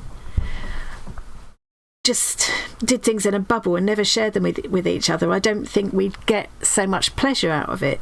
You know, would I, if I was the last person left on the world, would I still bother to make art? Yeah, I probably would actually, but it wouldn't be half as satisfying without being able to. I can see me sitting on a rock with one other person left and we'd be making a little craft group. It's definitely something that is better when it's shared. Yeah. But yeah, you've got to look at other people's work as something to learn from and be inspired by, not to compare yourself to. That's never a good thing. Yeah. The only reason it would matter if other people were better than you is if selling this craft was the only way you could make a living and you were in the same craft fair as that person in a stall right next to them. Yeah, I mean, then I suppose. Then sure, you're going to struggle. But even just then, go to another craft fair. Even then, I think it's all such a personal thing with any arts and crafts. You know, you could still put those two stalls side by side. 3 different people could look at them. Someone will still prefer what you think is worse. Exactly, because it's personal taste as well. Yeah. And obviously, I'm going to think my stuff is a lot worse than it is according to other people. So I may think I'm worse than the person in the stall next to me. But that's not and then some other idiot who doesn't have their glasses on might think it's great. Stop it. Oh. See, the other thing with me and crafting is I'm very uncomfortable with things that don't have a correct answer. Yes. I think that's one of the hardest things with creative things. Yeah, well, certainly for me anyway. Like if I'm doing something like embroidery, like yes, these letters are crisp and accurate. They follow the thing that I printed out. I have done it correctly. But if it's something like abstract art, I can't do that. Yeah. Because at no point will I accept that it is okay because it hasn't reached a set correct answer. Yeah. So, yeah. But that's a me thing. But that comes back to you shouldn't be an autism thing. You shouldn't be doing it for it might quite well. You shouldn't be doing it for the outcome. You should be doing it because you're enjoying the process as well. Yeah, see, I don't enjoy process if I know the outcome is going to frustrate me. Yeah, and that's another good point, Sharon. You don't want things to be perfect. I think that's one of the reasons I love just slow stitching and doodling. There is no perfection. There are no rules. I think someone else was saying that just now. Who's the guy who's making loads with rubbish pet portraits? I've got to see them now. Oh, that guy, yeah. You have seen them before, I believe. Have I? Yeah. One idea I saw once online, I thought was a brilliant idea, was this company was, you could send in your, I'm sure it'd be really easy to do these days with all the software that's available. You could send in your children's portraits your children's pictures, sorry, and they would, of animals and people, and they would turn them into a pattern and create a little stuffy, you know, plushie, whatever you want to call it. Yeah. With the kids' drawings, which was hilarious because you know what kids' drawings can be like. I've done a pretty uniform ring of chain stitch around there, if I do say so myself. That's good for me. Good, yeah. Now I'm going to do a line of blanket stitch, hopefully. Well, don't mess it up now. I know. Oh, just gone straight through there. Did you want to do the blanket stitch in a different colour because you weren't happy with the thing No, before? I thought I was just going through the colours just now. I thought, no, I'm going to stick with it now. Now it's more definite. I'm okay with it. I think. It looks good to me. Yeah. Oh, I need to watch the time. Yes, we're okay. We're okay. And there's a couple of extra things to look at in Discord. Shall I pop over to Discord? Rain has shared their crochet progress. Oh, I just had a peek at what Granny Sue's got there. Right, okay, let's go. Let's go up to here. Right, and let's go back here. Let's go here. So here we go. I crochet so I don't joke people. Save a life, send you on. I love that. I did think the other day some of the kind of, well, I suppose it's social situations you would call them really, where I'm uncomfortable and don't know what to do with myself. If I could do like my granny used to do and start taking, well, she used to take knitting everywhere, but if I started taking crochet everywhere, it would make things a lot easier to be able to just sit and do that. Yeah. You see people doing it on the tube and stuff these days, don't you? Yeah, so it has become more socially acceptable, hasn't it? Yeah. For people not grannies. Well, I would be a granny. I'm old enough to be a granny. Definitely old enough, yeah. Oh, I love these. Oh, they're going to be so adorable, Rain. I can't wait to see them all put together. How cute. Did I miss any? I always miss something. No, I'm okay, aren't I? Not yet. Yeah, I've been up there, haven't I? Yes. Ah, there's the POS tub. Yes, I would call that a dolly tub. Yeah. See, if I'd have had that in the sort of 18 months, 2 years where I didn't have a washing machine, if I'd have had that set up and a dolly board or washboard, whatever you want to call it, for scrubbing, it would have made life a lot easier. Yeah. And look what if you had the money for a working washing machine, it would be even easier still. Well, that's true. Look. You couldn't resist, could you, Granny Sue? That's that fabric that I've got. Yeah, it's lovely though. It's really nice. I might see if I can get some more as well. Yeah. I really like that. See, I would pay for that pet portrait as well, actually. That's adorable. Especially like the eyes. Yeah. And the expression. I love it. I just, yeah. See, so that is a good example. It hasn't got to be an accurate, realistic, perfect portrait, has it? To have something about it that's still got real distinctive style and it's really creative. I love that. Yeah, I'd pay money for that.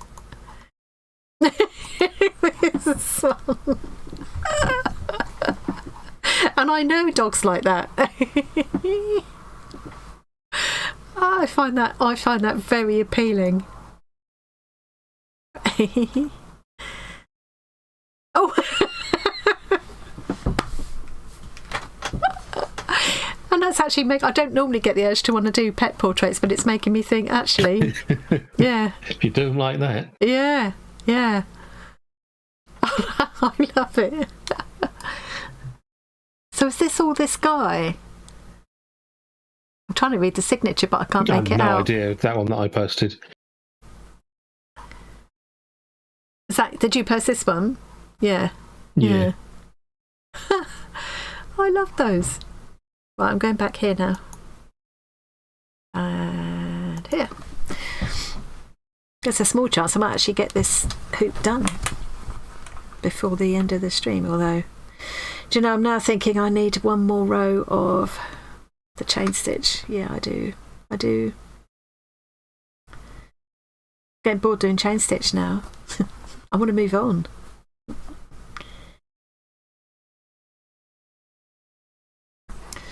I've been doing a lot of binge watching while I've been feeling a bit poorly.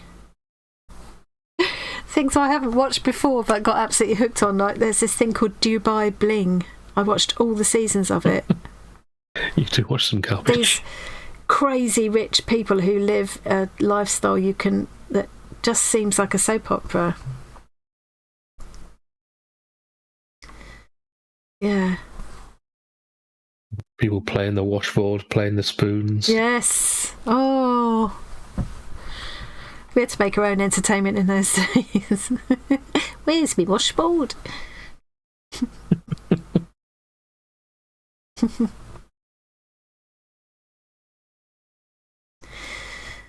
Yeah. Trying to think other things now that we used to do that we don't anymore. I thought of lots of examples the other day and they've all left my head now. Sticking a hoop as a toy. Oh, no, that does remind me of what... It doesn't. It's not like that, but this is something that you'll probably laugh at me about. So we used to... Does anybody else remember drawing hopscotch grids out on the pavement? And that was the thing when I was a kid. It's chucking stones, is it? And we used to use, instead of chalk, we had those laughing horse dogs. So in my family, there's I didn't realise for years that it's just in my family, but there's this expression, laughing horse dog. So if something's a bit tacky, you go, oh, it's all right, but it's a bit laughing horse dog. And a laughing horse dog is what you used to win at the fairground. They were made out of plaster and painted in really gaudy paint. And they were an animal of some kind reared up, but you could never tell it was meant to be a horse or a dog. You know, so it's a laughing horse dog. And they were made out of plaster, so you could use the laughing horse dog things as instead of chalk, yeah, for your hopscotch. Yeah. And what about French skipping, where you would knot all the elastic bands together and put them around your ankles, and you did that? It's a bit like doing cat's cradle with your feet. Pick up sticks and jacks. I watched them doing something like that on the end of towards the end of Squid Game. The second season of Squid Game. That's another one I've binged through. Yeah, I can't imagine there's much call for jacks these days, kids. Yeah. Yeah. They might play some kind of related game on their iPad, but it's not the same. Well, there's another thing that you probably used to do back when your iron was a big chunk of iron. You had to put hot coals in. You called that like Chinese ropes. Ah, yeah, we called it French skipping. Yeah. Yeah, you could use a stone, couldn't you, to sort of scratch the marks in. Yeah.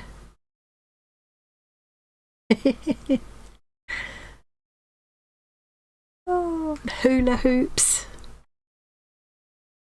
Oh, the old putting a card in the spokes of your bike to make it sound. Oh, yes. Well, sound exactly the way a motorbike doesn't sound.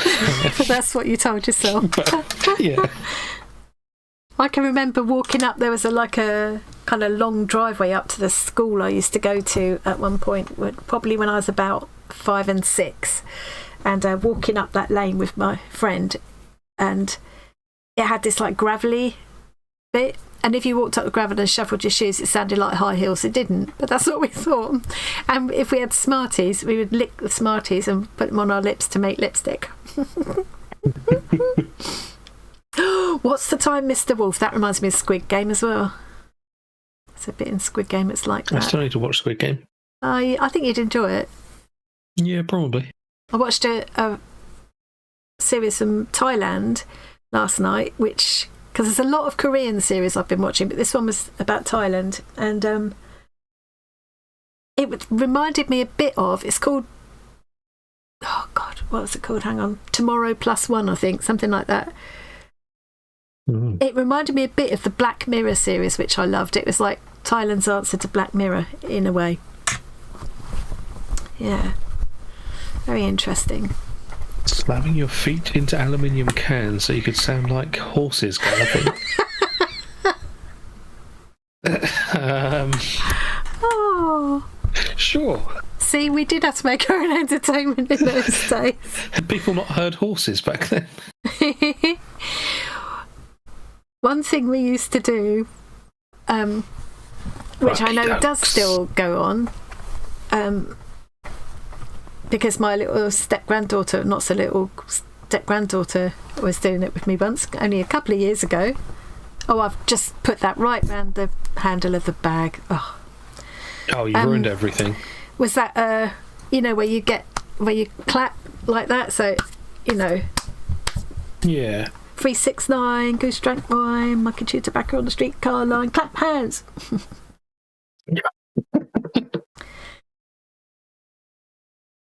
Sure. Do they do different words these days, though? Yes. Yeah. I still quite like doing it. There's something very almost hypnotic about doing those clapping games. We used to put something we called segs in the bottom on our to the bottom on our shoes. Were they like those like metal studs that you put on so you go so you sound like you're wearing tap shoes when you walk? I remember that being a thing.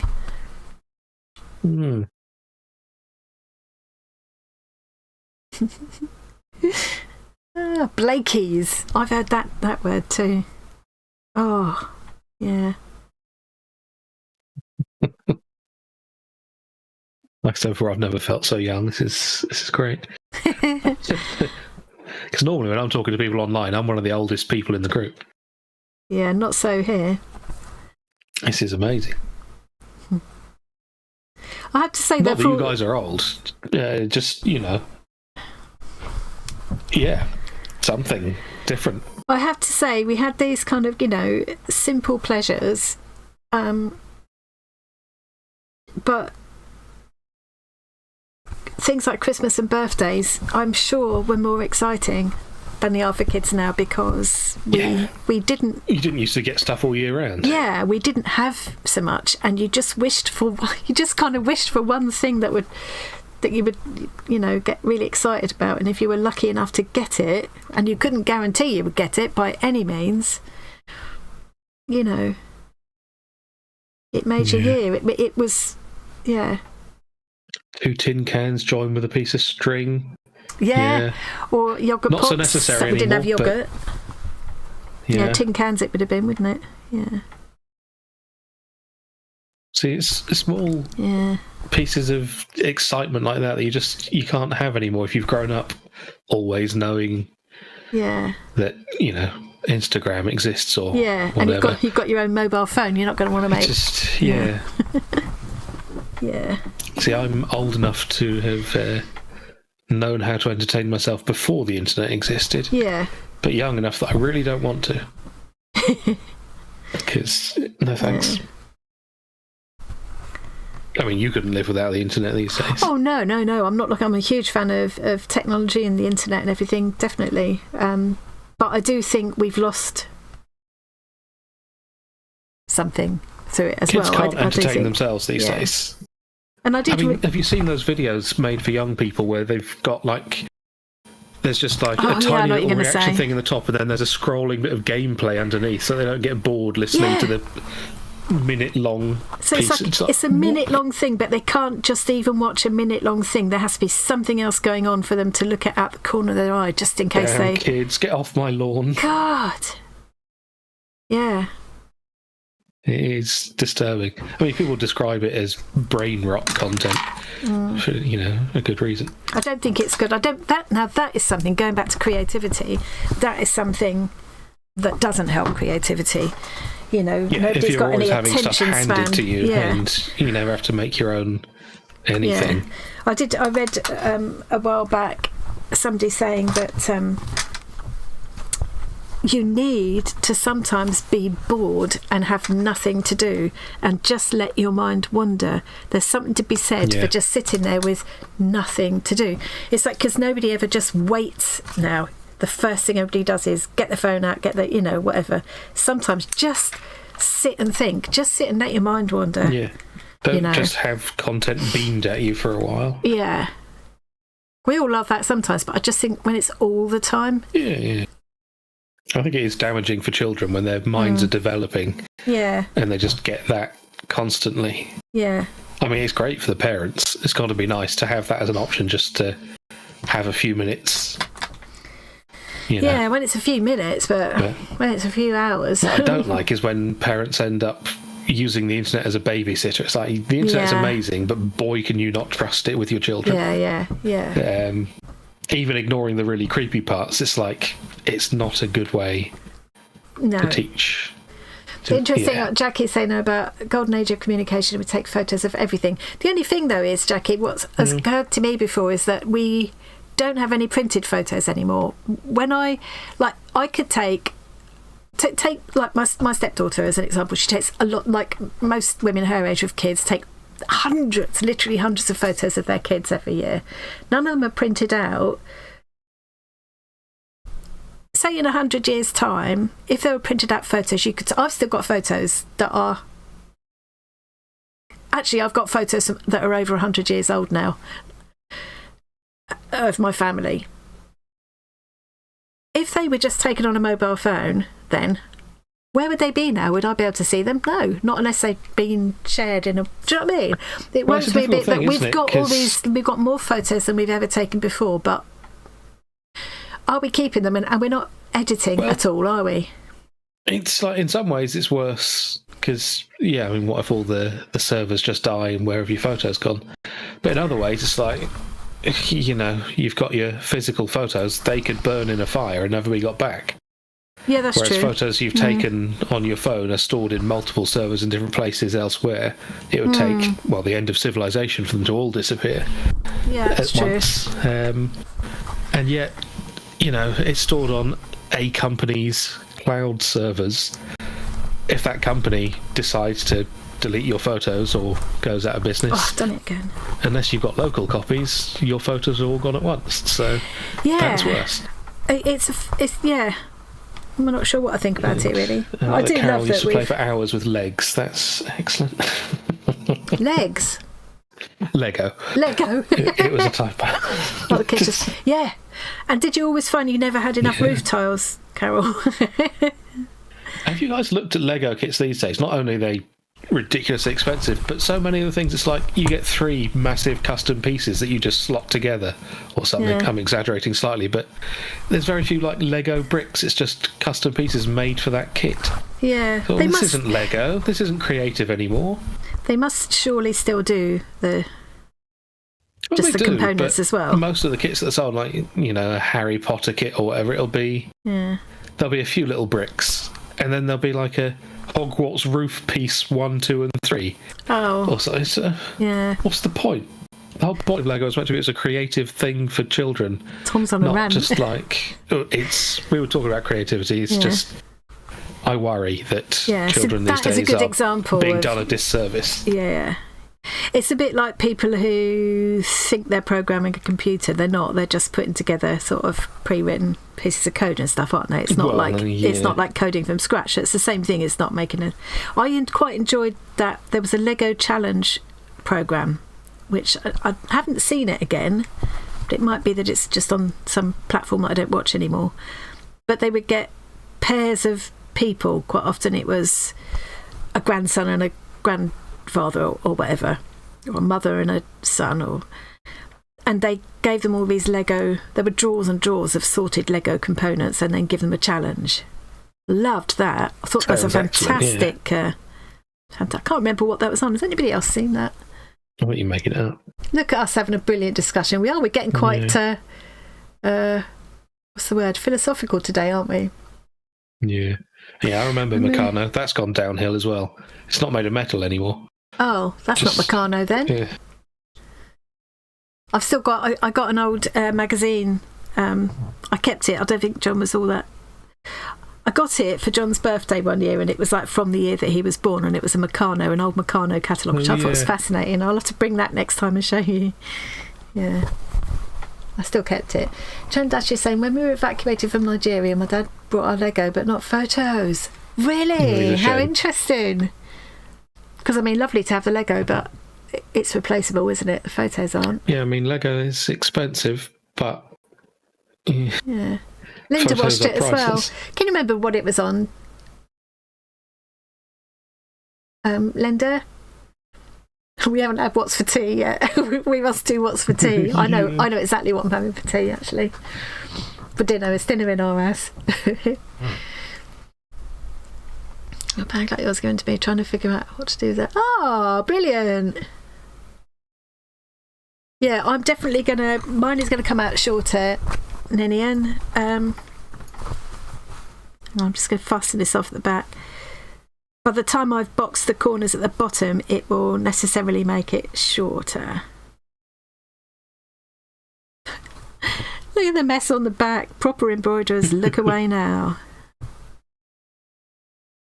It's not going to show, but I'm just on principle trying to teach myself to just do it a little bit tidier than I'm used to doing. And yeah, Meccano is basically the same as the Erector sets, but the pieces were more kind of standardized modular things rather than being specifically made for the set.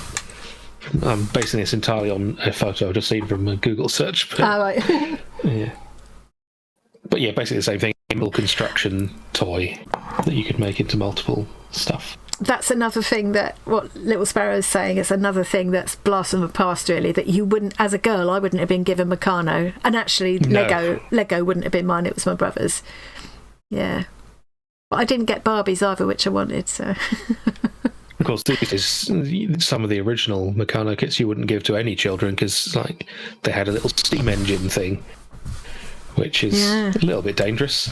Well, I can remember a little cooker thing that my friend up the road had, and it had a real... You could cook on it. It had a real little element that heated up. You could feasibly kind of... And that was a kid's toy. I don't think you'd allow it now. Obviously a girl's toy in those days. Of course, absolutely. Yeah. Things have slightly improved in that regard. But, what Carol's saying is true, yeah. I didn't see the model train programme. Was that another kind of... I love those kind of competitive programmes. Yeah. Oh, I'm going to have to try and find out because I would really enjoy it. Because the landscapes they make are amazing. Their miniature work is incredible, some of these people. They've got things like that static thing that they can flock, and then the static charge thing makes all the flocks stand on end so it looks like grass. Yeah, and they do amazing things with textures and things. Yeah. I could make Lego one of those static Masters. applicators if you wanted it, by the way. Keep it in mind. It's, My first thought is, where am I going to put it? Well, yeah. You can do cool things like rather than just do it straight onto the landscape, you can like put little dots of glue on a silicone thing and do it on that, and you make little grass clumps that you can stick to things. I've seen them do that. It's fascinating to watch. Yeah. Oh, hang on. I'm gonna. There's so much chat. It's time to go back and look There's at. a lot of chat, yeah. We played So in the Lego woods Masters and for Channel 4. stood in quicksand to make a haunted house. Wow. Nice. Want to do woodwork at school? Yep, I wasn't allowed to do that either. I think it's for the best that I you had a personally trusty doll weren't allowed too. to do woodwork. I know it's at the school I was at. It was a girls' school that I ended up at the age I would have been doing that. And no, nothing like that. You could do needlework or cookery, and that was it. Yeah. But gender aside, you should never have been allowed to do woodwork. Just you personally. How very dare you? Well, you've still got all your fingers, so... So Lego Masters was Channel 4. Yeah. So it's only it's 2 years, so I might have seen them. I might have seen both seasons, but I might check it out in case I missed one. And it might still be on there. I haven't heard of a Jacko monkey. Now I'm going to have to look that up. Rain had one Barbie, a rock star with a guitar and a real cassette tape.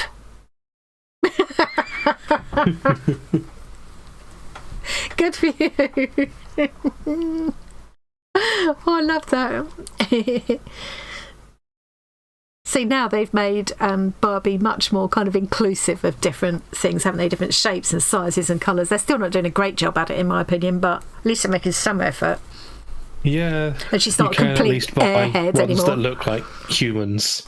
Yeah. Because if you look at the proportions of the original, that would be horrifying if you scaled it up to human size. Yeah, but then what the sad thing I think is that some people have actually had all these surgeries to really look like It's definitely sad, isn't Barbie it? and Ken. The saddest thing is that there are surgeons willing to take these I think they should really be mentally struggling people's money. I think they should be shot. Yeah. Or maybe not shot, but stopped from working. Well, maybe not shot. Spirograph isn't... Oh, because you just got a Spirograph recently, didn't you, Jackie? Yeah. The chat is moving so fast. I've lost that again. I've lost that comment again now. There it is. They give you blue tack stuff. Oh. Instead of pins. Yeah, they can't give kids sharp things anymore. Oh, I bet that doesn't work so well. Because they might slightly prick themselves and then, be fine. But, Oh. Spirograph was something I always wanted, and Etch-a-Sketch as well. Yeah. I'm going to have to check out the train programme. That sounds like it might be the Channel 4 thing too. Another one I loved was that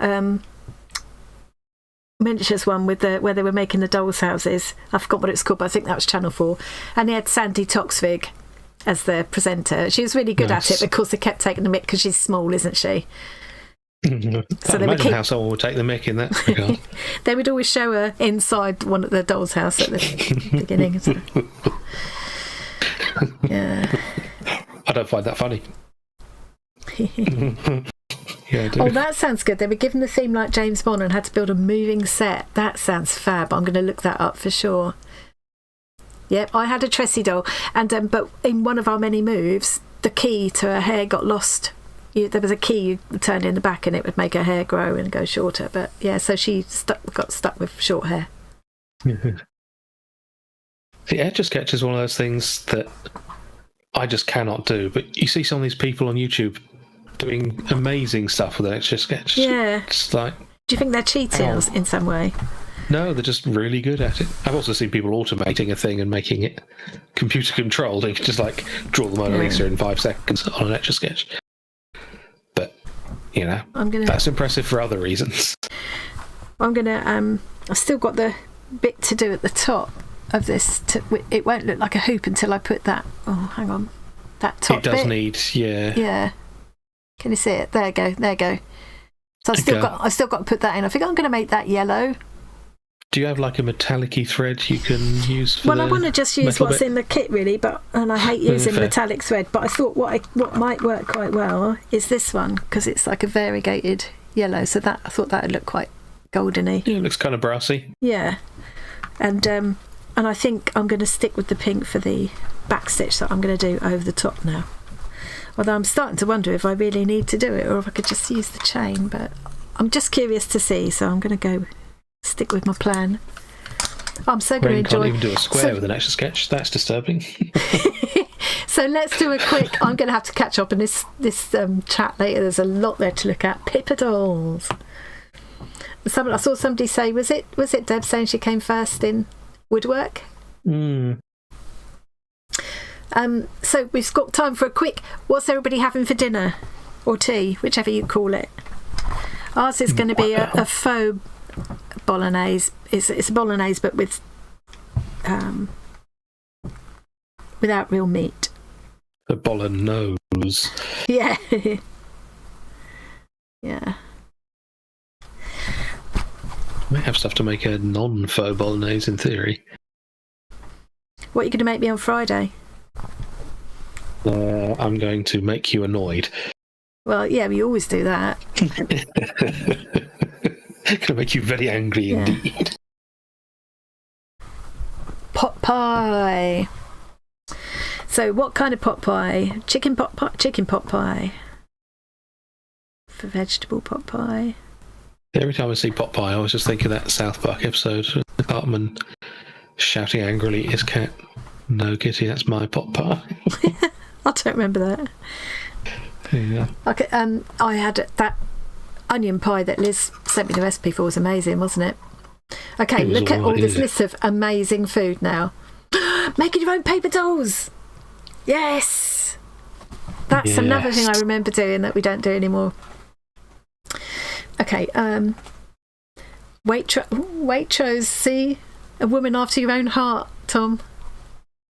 Well, we that's was where all laugh the about good people shop. the Waitrose Essentials range with the gooseberry and cinnamon yogurt.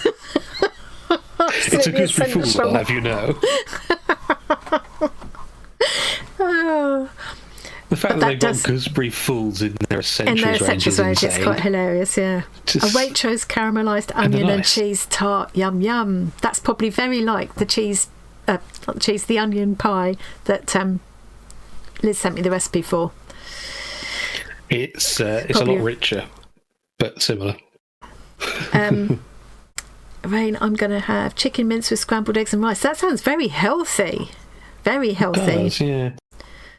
Everything's making me hungry. See, that this time of the day, starting talking about food is the worst time for me because it's too long before dinner. Yeah. Toast and bacon, French toast and bacon. Yum. Do you do anything weird like putting syrup on it, Renee? Not that I'm saying there's anything wrong with that, but just, yeah. Oh, I am. Salt and pepper chicken at lunch, so it would just be a snack for tea. Yeah. I always tell myself that. It ends up 2 snacks. Look, I skip. There's so many. I'm so behind with the things that as soon as I move one, it just scrolls right down. Italian sausage, and I'm assuming that's sauerkraut. Where do you? Yes, that's kind of what I'm using, Sharon. Nothing unless your hubby's coming home. And my hubby was out for dinner last night with a friend, so I just had you can get this cauliflower cheese frozen in a bag, so I just poured half of that into a thing and heated it up for dinner. It's surprisingly good. Cooked some veg to go with it. It was really nice. I had some veg with it. Yeah, but it was just really, really quick and easy. That good because yeah, it's like frozen. So you'd expect it to be all sloppy and nasty. Yeah, but it works really well for some reason. It doesn't look nice when it comes out of the bag, but it's all free flowing though, so you can just pour out whatever amount you want. Butternut squash risotto sounds amazing. Homemade chicken risotto. Yeah. Oh God, I'm hungry. Italian sausage and sauerkraut. Beef bourguignon chips. Koftas and couscous leftovers. Yeah, the Waitrose £12 meal deal is actually pretty reasonable. Yeah, yeah. Oh, you're going to get one of them again for this week. Hello, Daphs. We're about to go. It's going to be a hello, goodbye. I'm going to get a horrible, nasty diet food because you said you're doing your diet again. So. Slow cooker full of homemade spaghetti sauce with Italian sausage. Oh, my God. Oh, nice. Every time I scroll down, it's scrolling me all the way down. So I'm jumping about a bit here. 2 Parmesan and truffle Kievs. We say Kievs these days, don't we? 2 of the tarts and a side of macaroni cheese. Oh my God. Yeah, that's the thing. It's not just one meal, is it? Unless you're greedy. I was going to say. I ate that meal for 2 the other day. Yeah. I would have eaten with you. She was too lazy to come and visit, so... It wasn't well. Mm-hmm. Oh, congratulations. What's Alison done that I've won? All right, still sticking to your diet. Well done. Fantastic, Alison. I've got to get back to mine. I've been so slack. Well, I had really good reasons. Unfortunately from the beginning of September onwards, so yeah, I need to catch up again now. I put a few pounds back on, but nothing like all of it, so that's good. Yeah, you know you can do it again if you have to. Oh, Waitrose haddock fish cakes. Yeah, Waitrose do some pretty nice stuff. They do like to overcharge a bit, but not crazy amounts. Well, if you go for their so-called basics range, it's not bad, is it? Yeah. Renee's all ready to start her FPP that Sylvia sent her. I've got all my favourites picked out as well. And thanks for sending the other file as well, Sylvia. I think that will be easier. Made it a bit less confusing. Yeah. I'm sure once you get started, especially for it'll hand be fine. stitching with. Yeah, I've just got to get in there. It was a lot of information all at once, wasn't it, without having done it before? Yeah. Right, I think we need to say our goodbyes now. I think we probably do, yeah. Thank you so much, everybody. And if they're still listening, hello to Rachel and their little craft group over there at Stitch Kit HQ. I meant to say that earlier on, but I completely forgot. Yeah, Rachel was certainly here, well, slightly before we even started the stream. Yeah. I think they sit and watch it with their ladies that come over, that come to the shop, because they have like a little craft group. I've forgotten what they call it. Yeah. And they watch on there. So hello ladies. You'll have to send a picture next time, Rachel. Put it in the live stream follow along so we can see you all. I think that's going to work well. Look, if I do that blanket stitch, hang on, get it to focus. Do a blanket stitch like that over the chain stitch. That's going to make a nice, neat edge, isn't it? Yeah, that little section nicely. I've done there. So I think that is worth doing. So I'm going to carry on and do that. Then I've got the wording to do. It's going to be slow. Just got the other side. That's not too bad. I just love doing it. I'm really enjoying It's myself. quicker when you're not trying to read 1,000 messages a second as well. Yeah, I mean, I've done quite well trying to do. I do love those waffles. They won't come back in focus. There we go. There it goes. Yeah, I love all those cut. I do love the designs. Right, Yeah. So we need to say goodbye. Yeah, and it has indeed been a great chat session today. So Yeah, really busy. I have to go back everyone. and read all of that. Oh, I'll have to think of another question like that next time. I think between the question about getting can you learn to be artistic and creative, and then the question about what do we not do anymore that we used to do. Yeah. I think, that got everybody thinking, didn't it? I'll have to come up with some more questions like that next time. I'll try to rant a bit less. See you next week at Centre for, craft and chat group. That's right, I couldn't remember what you called it. Yeah, be nice to see you all sitting there. Oh, thanks for coming, everybody. Yeah, thanks, guys. Brightened up my day. I feel a lot better for that. Big thanks to our new member as well. Oh, yes. Whose name I've currently forgotten. Thank you for reminding me. I nearly said a real name then. It's Parry Bird. Oh, yeah, and Parry Bird is new from the other day. And Annette, I forgot Annette. Yeah, Annette's over in Sweden, so that's our first YouTube channel member from Sweden. So, that brings us up to 35 now. Yeah. But thank you to everybody, channel members or not, for always joining us for these lives and watching the videos and commenting and stuff. It's all grist to the mill. Yeah. It wouldn't be nearly as fun without you guys here chatting. No. I'd probably still do it and happily sit here chatting to myself, but it wouldn't be the same. Probably, yeah. I mean, most of the streams I've done have been mostly just me talking to myself for a few hours. Yeah. Which is not as fun. You're surprisingly good at doing that, though, actually. Oh, yeah. I get it from my mother. She never stops talking. Oh, it's really sweet, Louise. We're all here to support each other. That's just one of the very best things about this community. Just, yeah. Okay, I'm gonna end the stream now, actually on time. Yes. And Nice. see you all again next week, if not before. Yeah. Bye. Bye-bye. Watch me go straight in and do this first time.